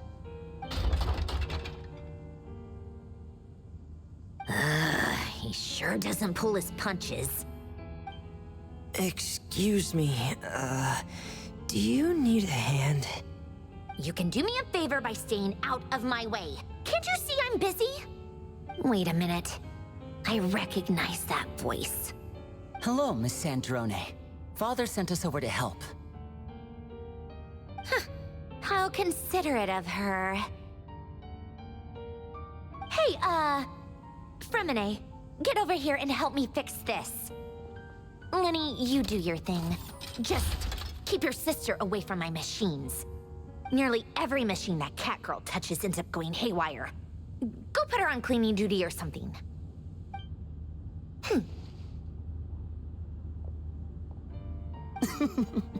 Then let's start downstairs. Fremine, we'll leave this place to you. You've got it.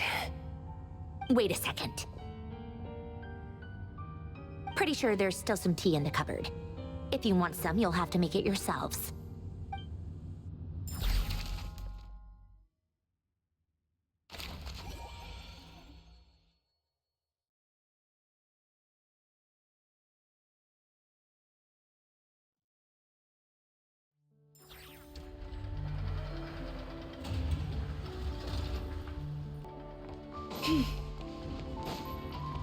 Yep.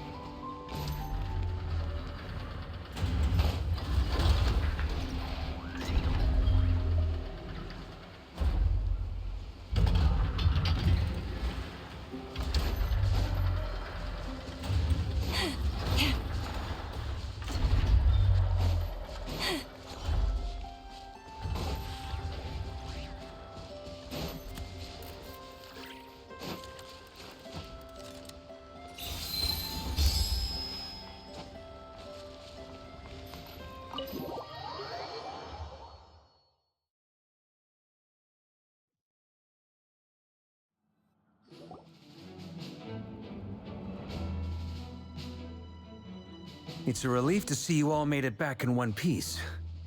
Huh? feels like there's quite a few people missing. Where's Flint's and the others? And what about Nefer? I returned ahead of them. Flint is helping Ino and Anefa to set up the decoys and buy some time. As for Miss Nefer... Boss is still wrapping things up on her end. She sent us back to fill you all in on the top secret intel we've been gathering. I see. Then let's get right into it. But first, who do we have here? You brought someone else in to help? Greetings. I was invited here to help as a longtime Tea Party companion of Columbina's. You may call me Arlecchino. Surely it can't be. Those eyes. Oh, where have I seen them before? Wait, of course. In those memories we just saw. The only Arlecchino I know is the fourth of the Fatui Harbingers. So either you share a pretty uncommon name, or you're more than just a Tea Party buddy. You are well informed, Grandmaster. A man from Mondstadt living all the way out here in Nodkrai, and yet the people and affairs of Snezhnaya seem to hold a special place in your heart. Oh, the feeling's mutual. Sounds like you know all about who I am, too. A Fatui Harbinger. The atmosphere in here just got really tense. Guess we can't just start trusting Fatui Harbingers, even at a time like this. I must admit, though, I'm a little curious. Seeing as the Moon Goddess no longer belongs to the Fatui, what makes you so willing to put your neck on the line here? Nor does Nodkrai belong to Mondstadt, Mr. Varka. Yet still, you're fighting for it all the same. Things don't always have to have a tangible payoff. Sometimes, stopping things from spiraling out of control is a higher priority than chasing the spoils of victory. Of course, I can't say there's nothing in it for me at all. But that's between Columbina and myself.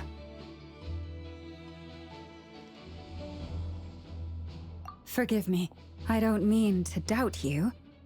It's just that the Fatui really have been the source of many of our troubles. We have our own way of doing things here in Nodkrai. But ever since they arrived, the Fatui have treated us with nothing but hostility. I know there's been a lot of bad blood between us in the past. I've done my utmost to avoid friction whenever I could. But sometimes fundamental conflicts of interest simply can't be settled amicably. That's why I'm here solely in a personal capacity. This has nothing to do with the Fatui. As a gesture of good faith, I'll be frank. I can help Columbina track down the iridescent moon's marrow, which will help her restore more of her power. Anyway, what else is on the agenda? Let's begin. She says she'll be frank, then completely skips over the details. Looks like she doesn't want to give away too many secrets after all. But she clearly wants to change the subject. It'd be awkward if I tried to bring it up again now. I guess we'll just have to go along with it. She's the fourth of the Fatui Harbingers after all. One look and you can tell she's not someone you'd want to mess with.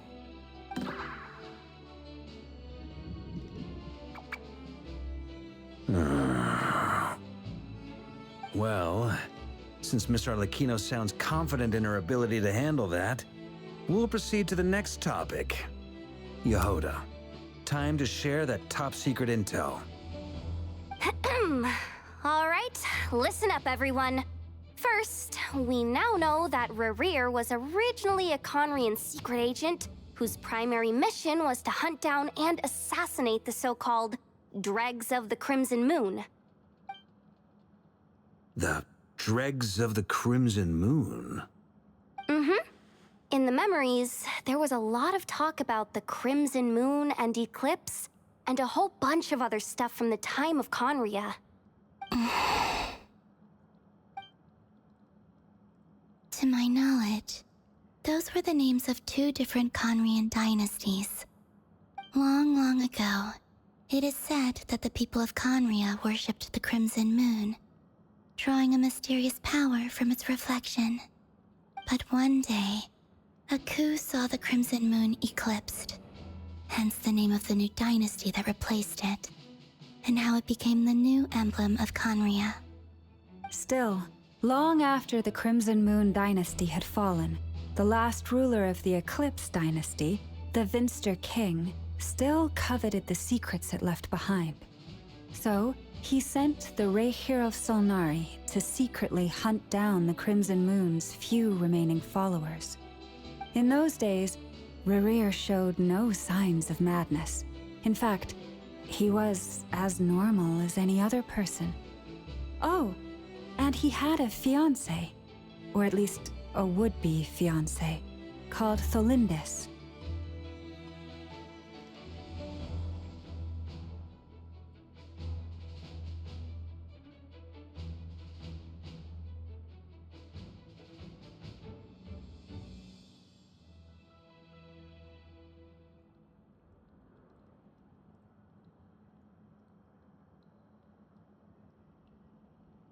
What's the matter?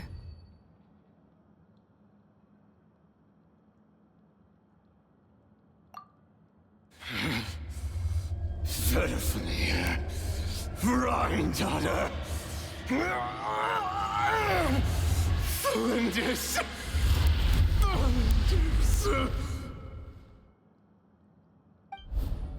Interesting. Anything else? What about this would-be fiancé of his? Do we know anything about her? Well, she was a researcher at the Universitas Magistrorum, but it felt like she was hiding some kind of secret. Oh, and one more thing. For some reason, Rerir's fragment also contains some of Tholindis' memories, though only a very small portion. Well, no shortage of potential leads, I'll give you that. In any case, it sounds like we can conclude that while Tholindis was still around, Rerir appeared to be lucid and quite normal. Tholindis, it seems, must have been the one thing in this world that he couldn't let go of. Tell me though, were these pure-blood Conrians we're talking about here? Why do you need to know that? Hold on. If she was a pure-blood Conrian... Oh yeah! Just like how it was with the captain! If we could somehow find her, do you think there's any chance Rerir might regain some of his sanity? It's possible, but it would take a miracle. We can't pin all our hopes on that. That merchant who Nefer knows, Dori Sangama Bay. Maybe we could hire her to look into it. All right then. Let's keep working in our separate teams. Traveler, Paimon, Kutar, and Miss Arlecchino will go look for the iridescent moon's marrow. As for the others... On the way over here, I noticed that the Wild Hunt monsters had grown even more frenzied in their search for Kutar. At this rate, the people living here will be in grave danger too. So I'm thinking of gathering together some of our followers to go wipe them out.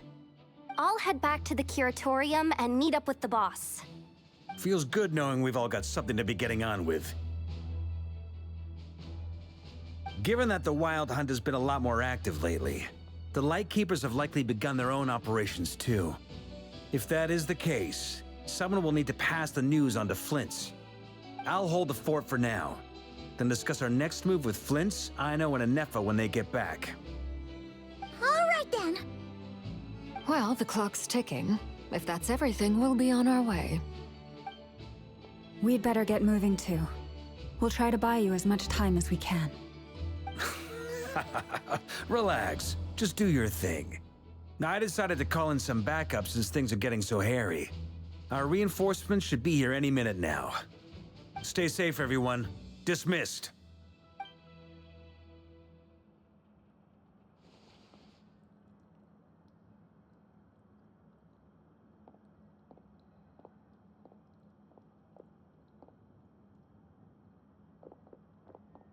We're back. Did we get here a little early? Or a little late? A tad late. The others have already set off. To summarize, our resident moon goddess has found us a new ally, and Boss Nefer has uncovered some promising info. Everything going smoothly on your end? great. I don't know how long we can stall them for. The decoys are getting taken out way faster than we imagined. I'm gonna make some more later, but I need a timeout first. I'm so tired right now. Oh, right! Inefa, could you fill in Uncle Varka on what we just discussed with Flints? Sure. Uncle Varka, you previously told us about how when you went to investigate a source of the Wild Hunt in Amsvartnir, you discovered that it was just a diversion. But according to Flints' intel, several outbreaks of the Wild Hunt had already occurred in Nodkrai in the period leading up to that. That was before Rerir had regained his body, when he was far from regaining his full strength. In other words, in theory at least, he still lacked the means to act in two places at once. Flints, with everything that's been happening, the Lightkeepers across Nodkrai are rallying to fight back against the Wild Hunt. They're gonna need your help. I know, I'm sure you're capable of coming up with something far more effective than decoys. But for now, you should stay here and get some rest. Inefa and I will head back over to Amsvartnir to see if there's anything I missed. I told you Uncle Varka would say that, didn't I? A deal is a deal. Not a word about my snack intake for the next week. Database updated. Reliability of Aino's predictions increased. What does that mean? They were betting on how you'd respond after hearing their intel. It's the obvious choice, isn't it? That's hardly worth betting on. We already decided that Inefa should go investigate the situation over at Amsvartnir on her own. You might as well stay here and keep watch. Someone needs to hang back and oversee our strategy meetings. And besides, you still haven't fully recovered from ambushing Rerir. So I've ended up with the easiest assignment. Well, I appreciate it, everyone. See you when you get back.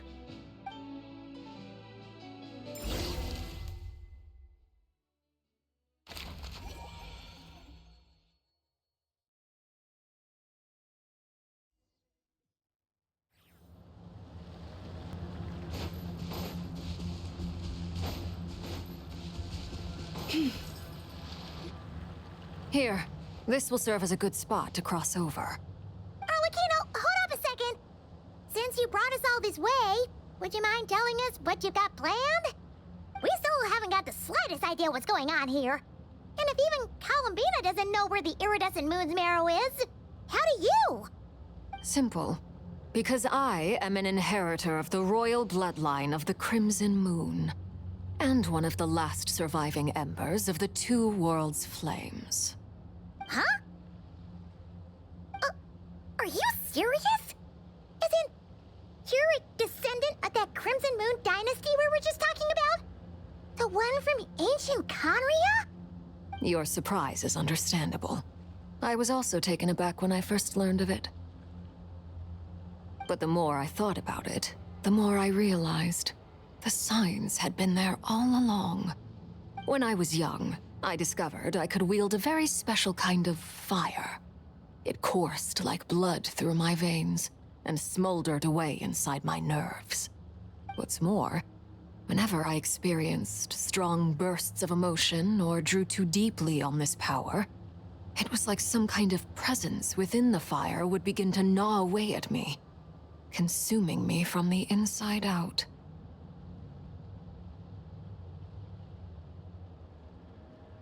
Exactly. That is why my hands are like this, too. At first, I saw it only as a curse, but once I became a harbinger, the Jester apprised me of the truth. Together with my own investigations, over the past few years, there are several things that I have gradually come to understand. For instance, take the so-called Crimson Moon. In truth, it is nothing more than the shattered remnants of the iridescent moon, fused with the abyss to prolong its lifespan. Since this blood flame was bestowed upon me by the Crimson Moon, it is a fusion of the iridescent moon's former power and the corruption of the abyss. You all understand the nature of the abyss well enough. I draw upon its power, and in return, it hungers for my soul. This strange blackness is the mark of corruption it has left behind. If I recall correctly, You once told me that if the corruption ever made it to your heart, you'd become a completely different person. Yes. And that's the reason I'm always careful not to push my power too far. It's essentially a never-ending tug of war. Whew. Sounds intense. Anyway, the rest of my story can wait. Is there anything else about the Crimson Moon or the Iridescent Moon that you're unclear about? Paimon has a question. So, the Crimson Moon that the Karians used to worship was actually the Iridescent Moon, right? Which was one of the three Moon Sisters. Does that mean that the Karians were to the Crimson Moon as the Frost Moon Scions are to the Frost Moon? So much of that history has been lost. We have no way of knowing exactly what they were like. But I would suspect that the Conrians weren't as devout in their moon worship as it might appear. The iridescent moon's remains simply served as their link to the Abyss. Later on, perhaps someone discovered a way to make direct contact with the Abyss. Or maybe there was some kind of ideological divide. Either way, a dissenting faction staged a coup and drove out the royal heirs of the Crimson Moon dynasty. Still, even with the dark sun looming high overhead, the Crimson Moon's glow never truly faded. If you want living proof, it's standing right before you. The first time we met, I sensed something familiar in your presence.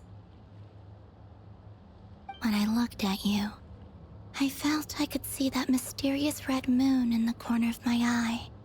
In your flames, I saw its broken image, surrounded by a strange black aura. Well, I appreciate that you kept it to yourself. Much about the Crimson Moon is still a mystery, and I'd prefer not to end up as the object of an insane research project. Anyway, time is against us here, so if there's any other questions, they'll have to wait. I just want to make sure I've got one thing straight. In her letter, Sandrone mentioned that since you are unable to contain the iridescent moon's marrow yourself, you intend to leave it in my custody. Correct? That's right. For now, it's the only way I can pay you back for your help. The iridescent moon is already part of who you are, so with its marrow in your possession, you'll be even more powerful than before. Deal. Then let's get started. Get what started? What does this place have to do with the Crimson Moon? When I first became a Harbinger, the Jester gave me a book called Paranhari, also known as Leobranto Innamorato. You should be able to buy a copy next time you're in Fontaine. It's a love story set in the Crimson Moon era. But setting aside the tangled romances of its characters, it also records a few interesting details. In the Crimson Moon era, or so the story goes, there was an orphanage that received children from beyond the bounds of this world, and subjected them to a peculiar induction ceremony. Beyond the bounds of this world? For real? And what kind of induction ceremony? The Crimson Moon sages looked beyond this world for beings with powers that surpassed the gods. But fearing they might lose control, they subjected these children to a process of refinement.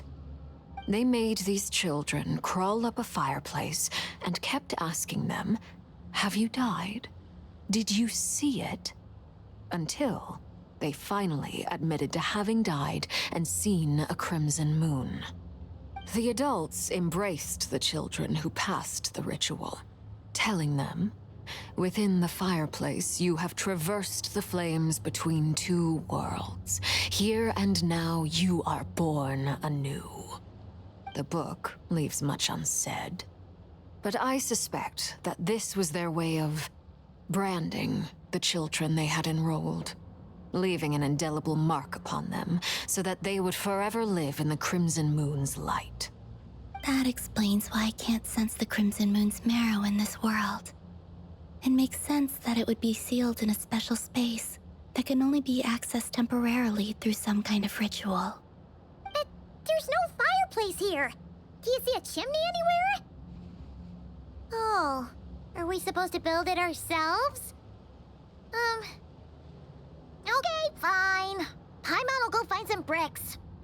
That won't be necessary. The fireplace is purely symbolic. The key to the ritual is crossing the flames between two worlds. In other words, the flames that burn within me. Those burned away by such flames leave behind a kind of ghostly afterimage in the world. In the days of Conria, people believed they could be used to bridge the gap between the two worlds of life and death. In short, I can open a passage to that space for you. That's the easy part. The catch is I'll need to stay on this side to keep the passage open, so I won't be able to come with you. Once you're inside, you'll have to find your own way. Very well. Then I'll open it up. Traveler, spare me a little more moonlight if you would. I may need it.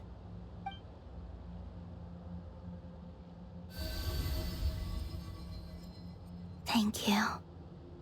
I feel like I've recovered some of my strength now.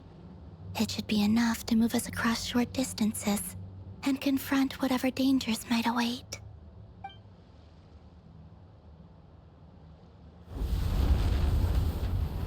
Mistress of the seven hues of ages past, great mother of the present, crimson-clad sovereign of the two realms. By fire severed, by fire renewed. I offer myself now and beseech your descent.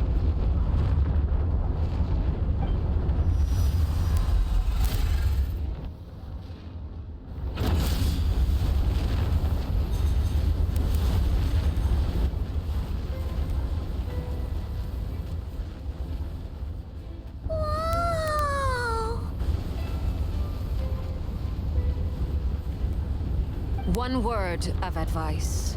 As you're crossing over, no matter what voices you hear, do not answer. Got it. I sense a sinister gloom inside, but also the familiar light of the moon. I feel that I am about to meet an old friend who has changed beyond all recognition.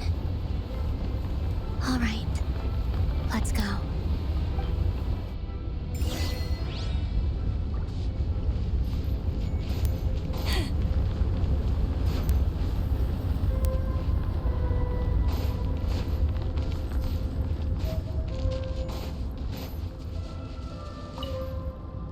Seismic changes often begin with small windows of opportunity. This could be your window.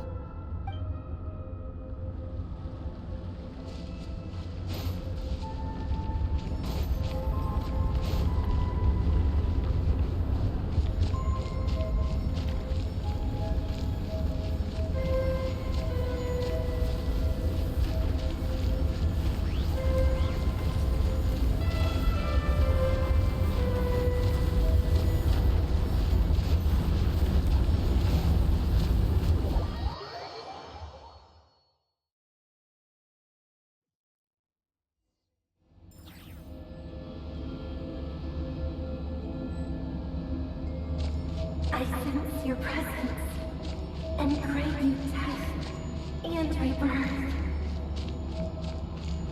Wait, why are you?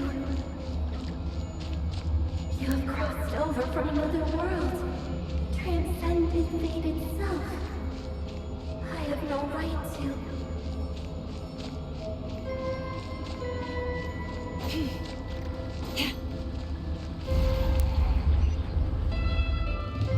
Hey! Look up at the sky! A red moon! This must be the spot, right? Is that the abyss? It's practically filled the entire place! What now? What a tragic sight.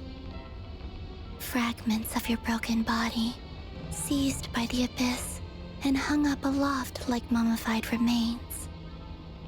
Iridescent moon, was this truly what you wished for? Careful! There's something spooky about this place. Feels like something is lurking in the fog. Paimon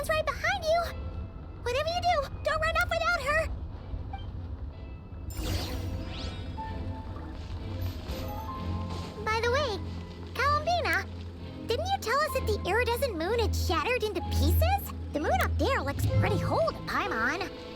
How is that possible?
Just like I thought.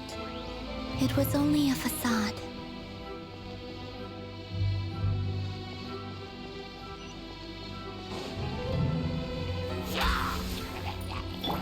Leave this place. Illusion shattered! Poor lost land.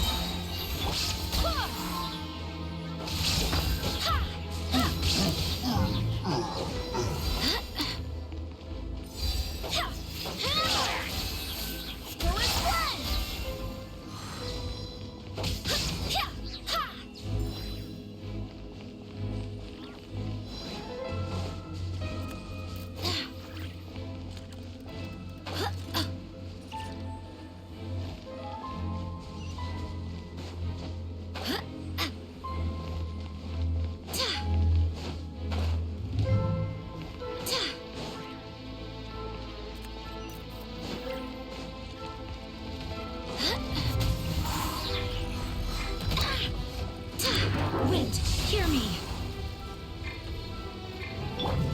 Inazuma shines eternal! For the everlasting forest. Leave this place. Chew on this! Chew? Rush attack!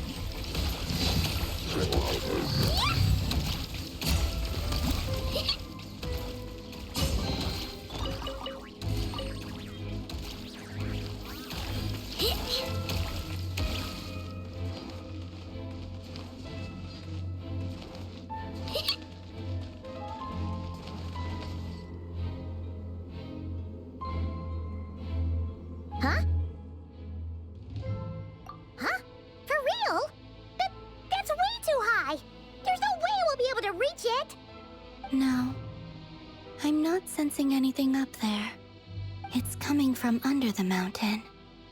Let's see... Ah!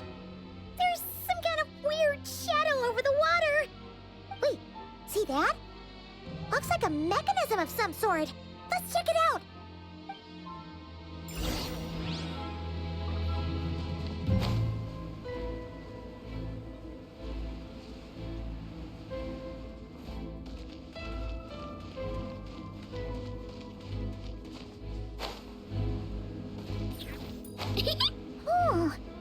Looks like a device from the time of Kalia. Maybe people once came here to study the Crimson Moon's domain, and they left this behind. Oh, if we can activate it, we might find some clues.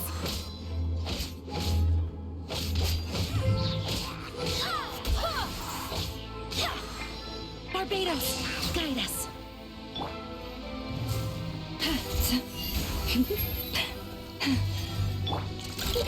Go claw! Yeah.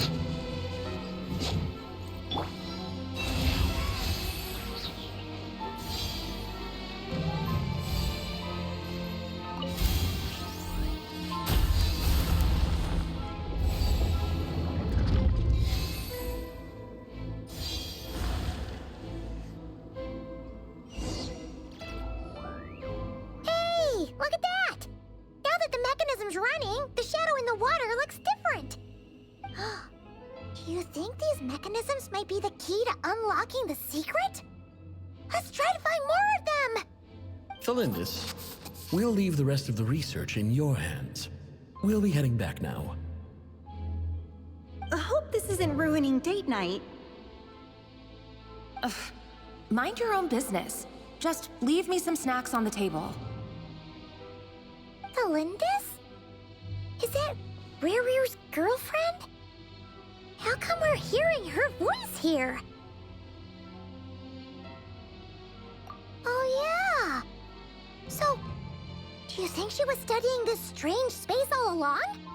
The Abyss has made this space extremely unstable. Maybe that's why some of the things she said and did were preserved here. Like echoes. Or after images. Whenever I see this view, it takes me back to a poem from my childhood. Waning moon, oh lifeless damsel, weeping on the mountain crest. Mourning still in wistful tone, her fragile soul now laid to rest. For me, of all people, to be here investigating the mysteries of the Crimson Moon space, is it a coincidence or something more?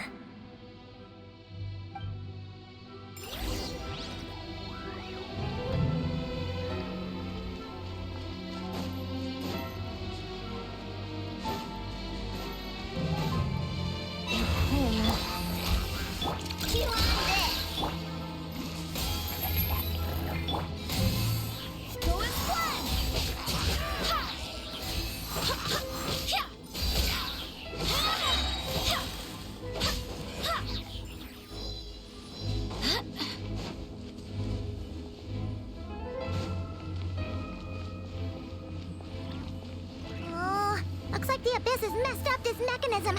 We need to find a way to get it working again. Let's see if there are any other devices nearby.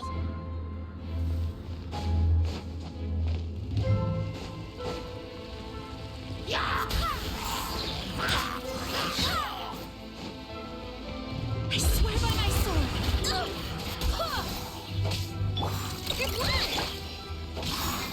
Branch into song. There is no escape! Now you shall perish!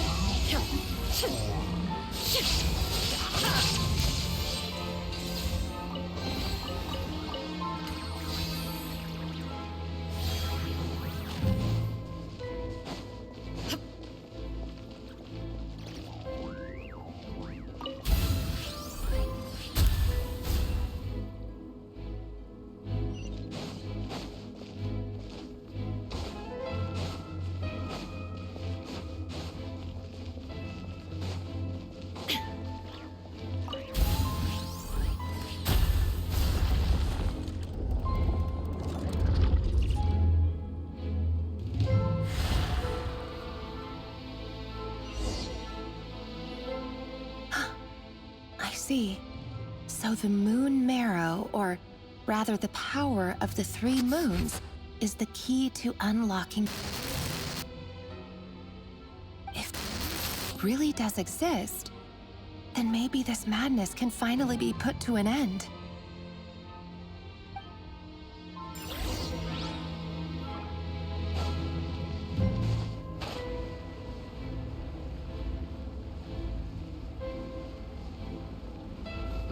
The abyssal energy here is too strong! We better pull back for now!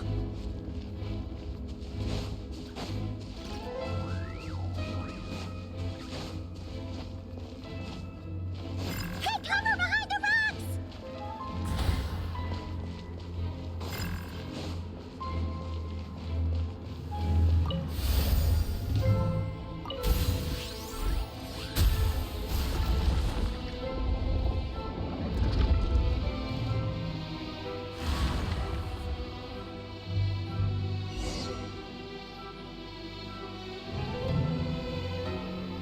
With the Abyss inhibitors in place, I should be able to access the chamber with the moon marrow. Oh, Rerir, with every step you take, you're drifting further from what you truly desire. But you're not the root of the problem. Ever since that outsider set foot in Conria, the Vinster King has sunken deeper into madness. If only I could get my hands on that outsider.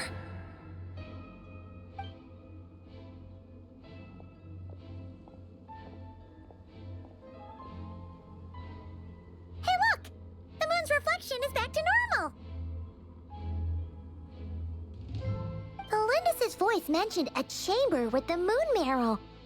Do you think maybe it's hidden in the moon's reflection? It must be. For within it, I sense the fragile aura of a dying soul. Then there's no time to lose! Let's go!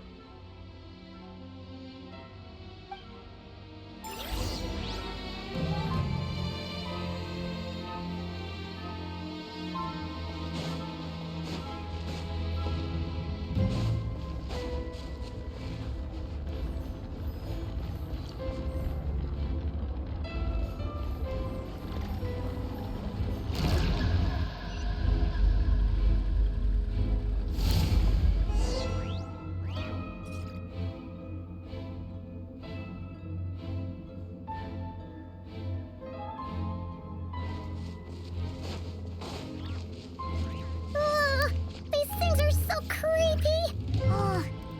Looks like we'll have to destroy them if we want to get to the iridescent moon's marrow.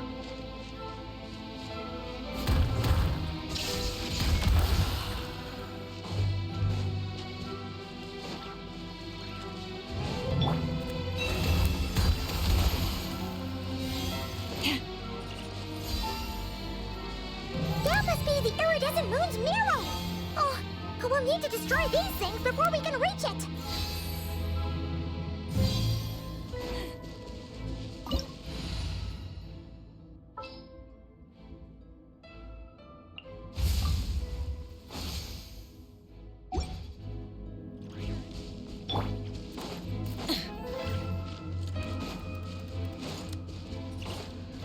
Try and stop me!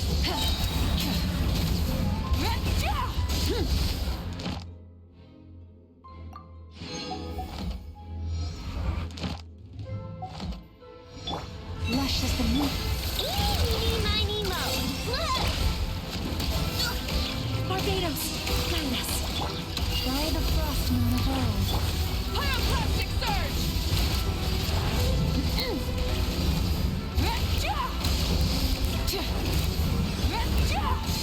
Full throttle! Try and stop me!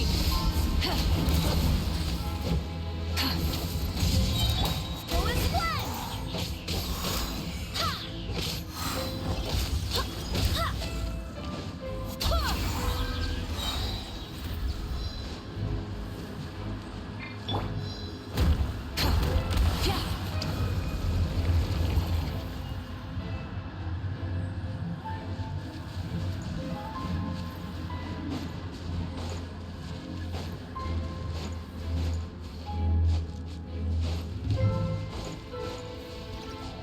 Burn it down! Wrath from the sky!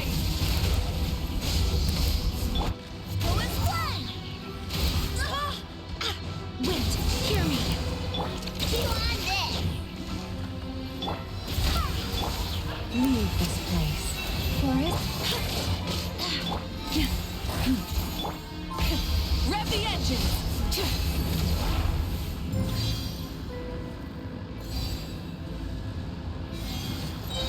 Light of the blazing sun! Go claw! Branches of song.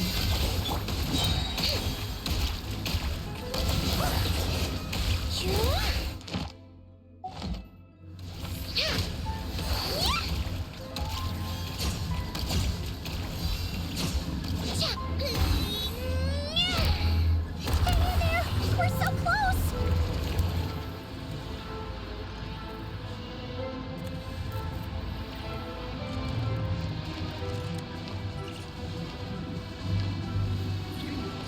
For the everlasting past. Look, the rainbow! You on this! Full throttle!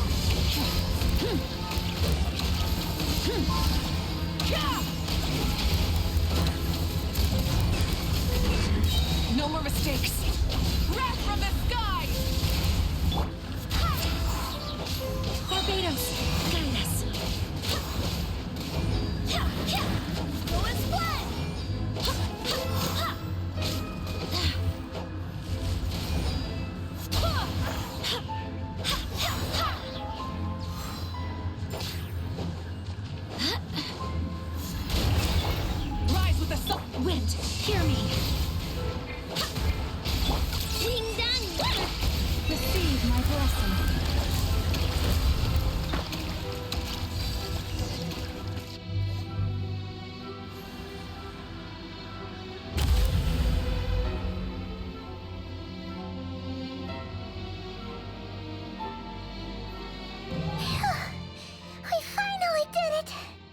The iridescent moon's marrow, still burning away like an undying flame, yet now contaminated by the abyss.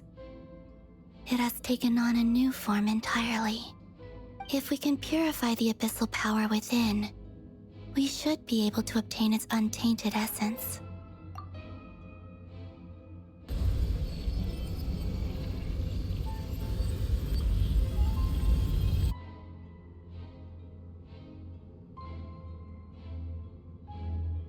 It's so cold.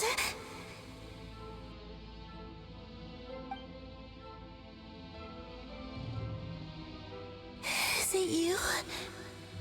Are you here? Huh? Are you talking to us? At long last, I can see you once more. Our fates have crossed, and I am finally free. I'm sorry, I lied to you. Even knowing what was to come, I still couldn't let go of the fear in my heart as death drew near. The moment the moon shattered, my body began to split apart piece by piece. Like I was being cut into pieces by 1,000 blunt blades. My thoughts scattered as the cold crept in. But I could not bear to fade away like that. Tell me, what was it that brought you to us all that time ago? If only I had possessed your courage, then I might have been spared this torment more painful than death. You look so puzzled. That's how I felt too when I first saw you. But trust me when I say that everything happens for a reason. Farewell, Hypo.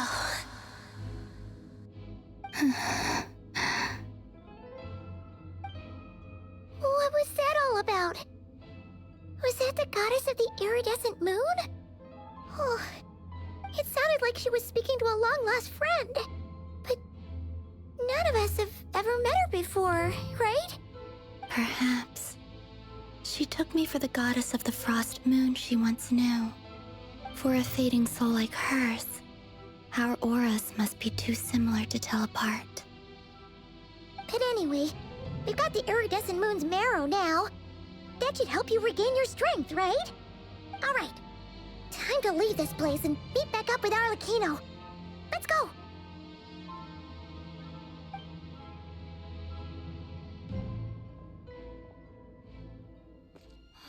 That's odd. This place looks different than when we came in. Waning moon, Huh? oh lifeless damsel. Oh.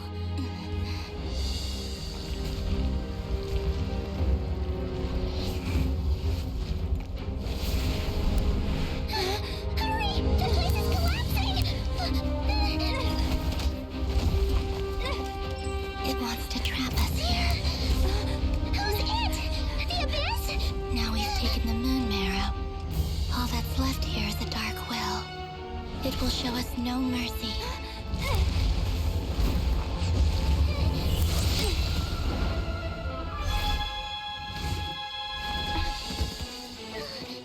Give it back! The crimson moons! My marrow! My heart!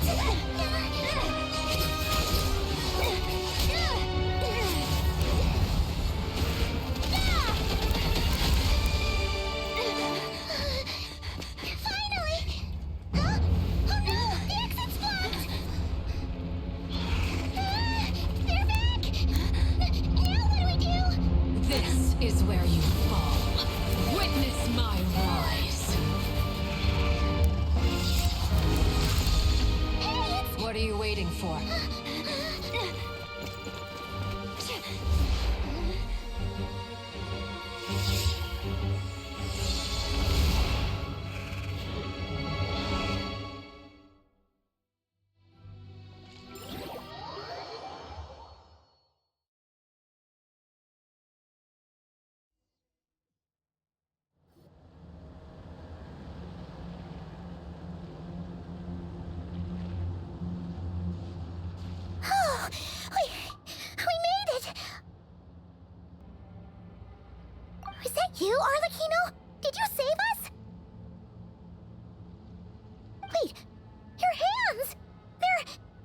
Oh, this?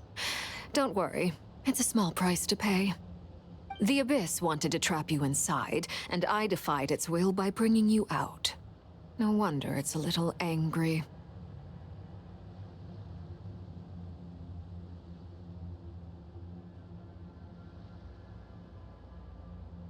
No. I have paid the price, albeit a small one, and it cannot be undone. My hands have already fused with the Abyss. Purification would simply destroy whatever's left of them. But surely... Oh, we're so sorry, Arlecchino. Paimon can't believe you'd make a sacrifice like this for us. As much as I'd like to call it a favor, the truth is I was simply holding up my end of the deal. Well, Columbina. Yes, you did your part. And as promised, I will leave the iridescent moon's marrow in your care. From this day forth, may the two worlds' flames burn ever more brightly.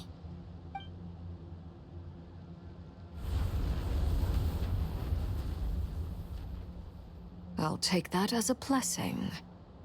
Now, Columbina, give me your hand. Accept this moonlight I offer in return.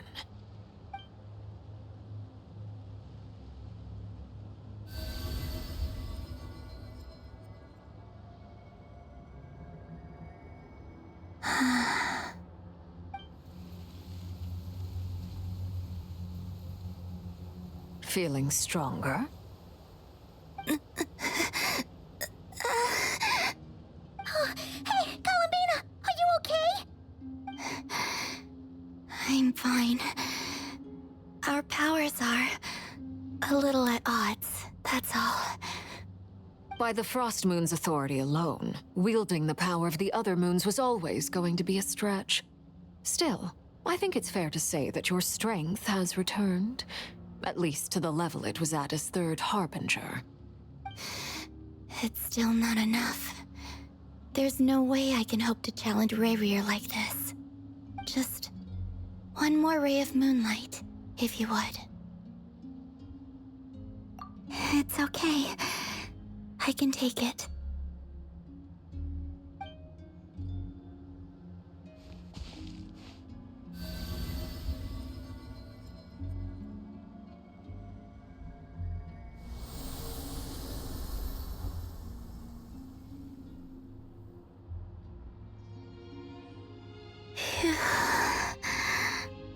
How about now? Fighting fit? At the very least, I won't have to stay hidden like before. I want to see him gone from Not Krai. The Ray here of Solnari and his wild hunt must be sent back where they belong. Well, it's good to have something to aim for. You certainly seem more alive now than you did earlier. When I first met you, you didn't strike me as a ray of moonlight. More like a wisp of fog drifting in from who knows where, ready to scatter at the first sign of a breeze. But now, you're full of vitality, just like the Frost Moon, once the brightest of them all. May you keep shining, Columbina. This is who you are. Thank you. Look after yourself too, Arlecchino. I know you have plans of your own, and that's why you're always seeking to grow stronger.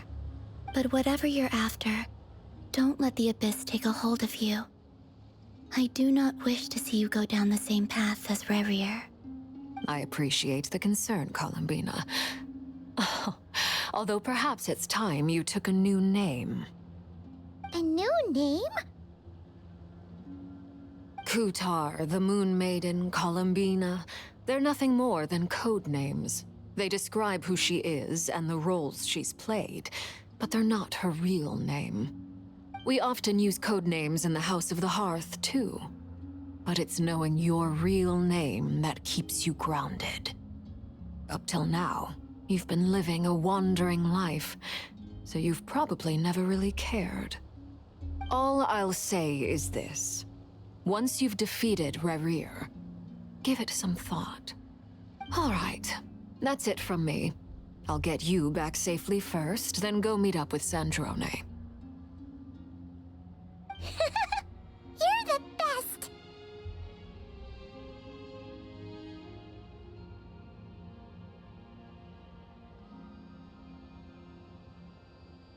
I appreciate the gesture.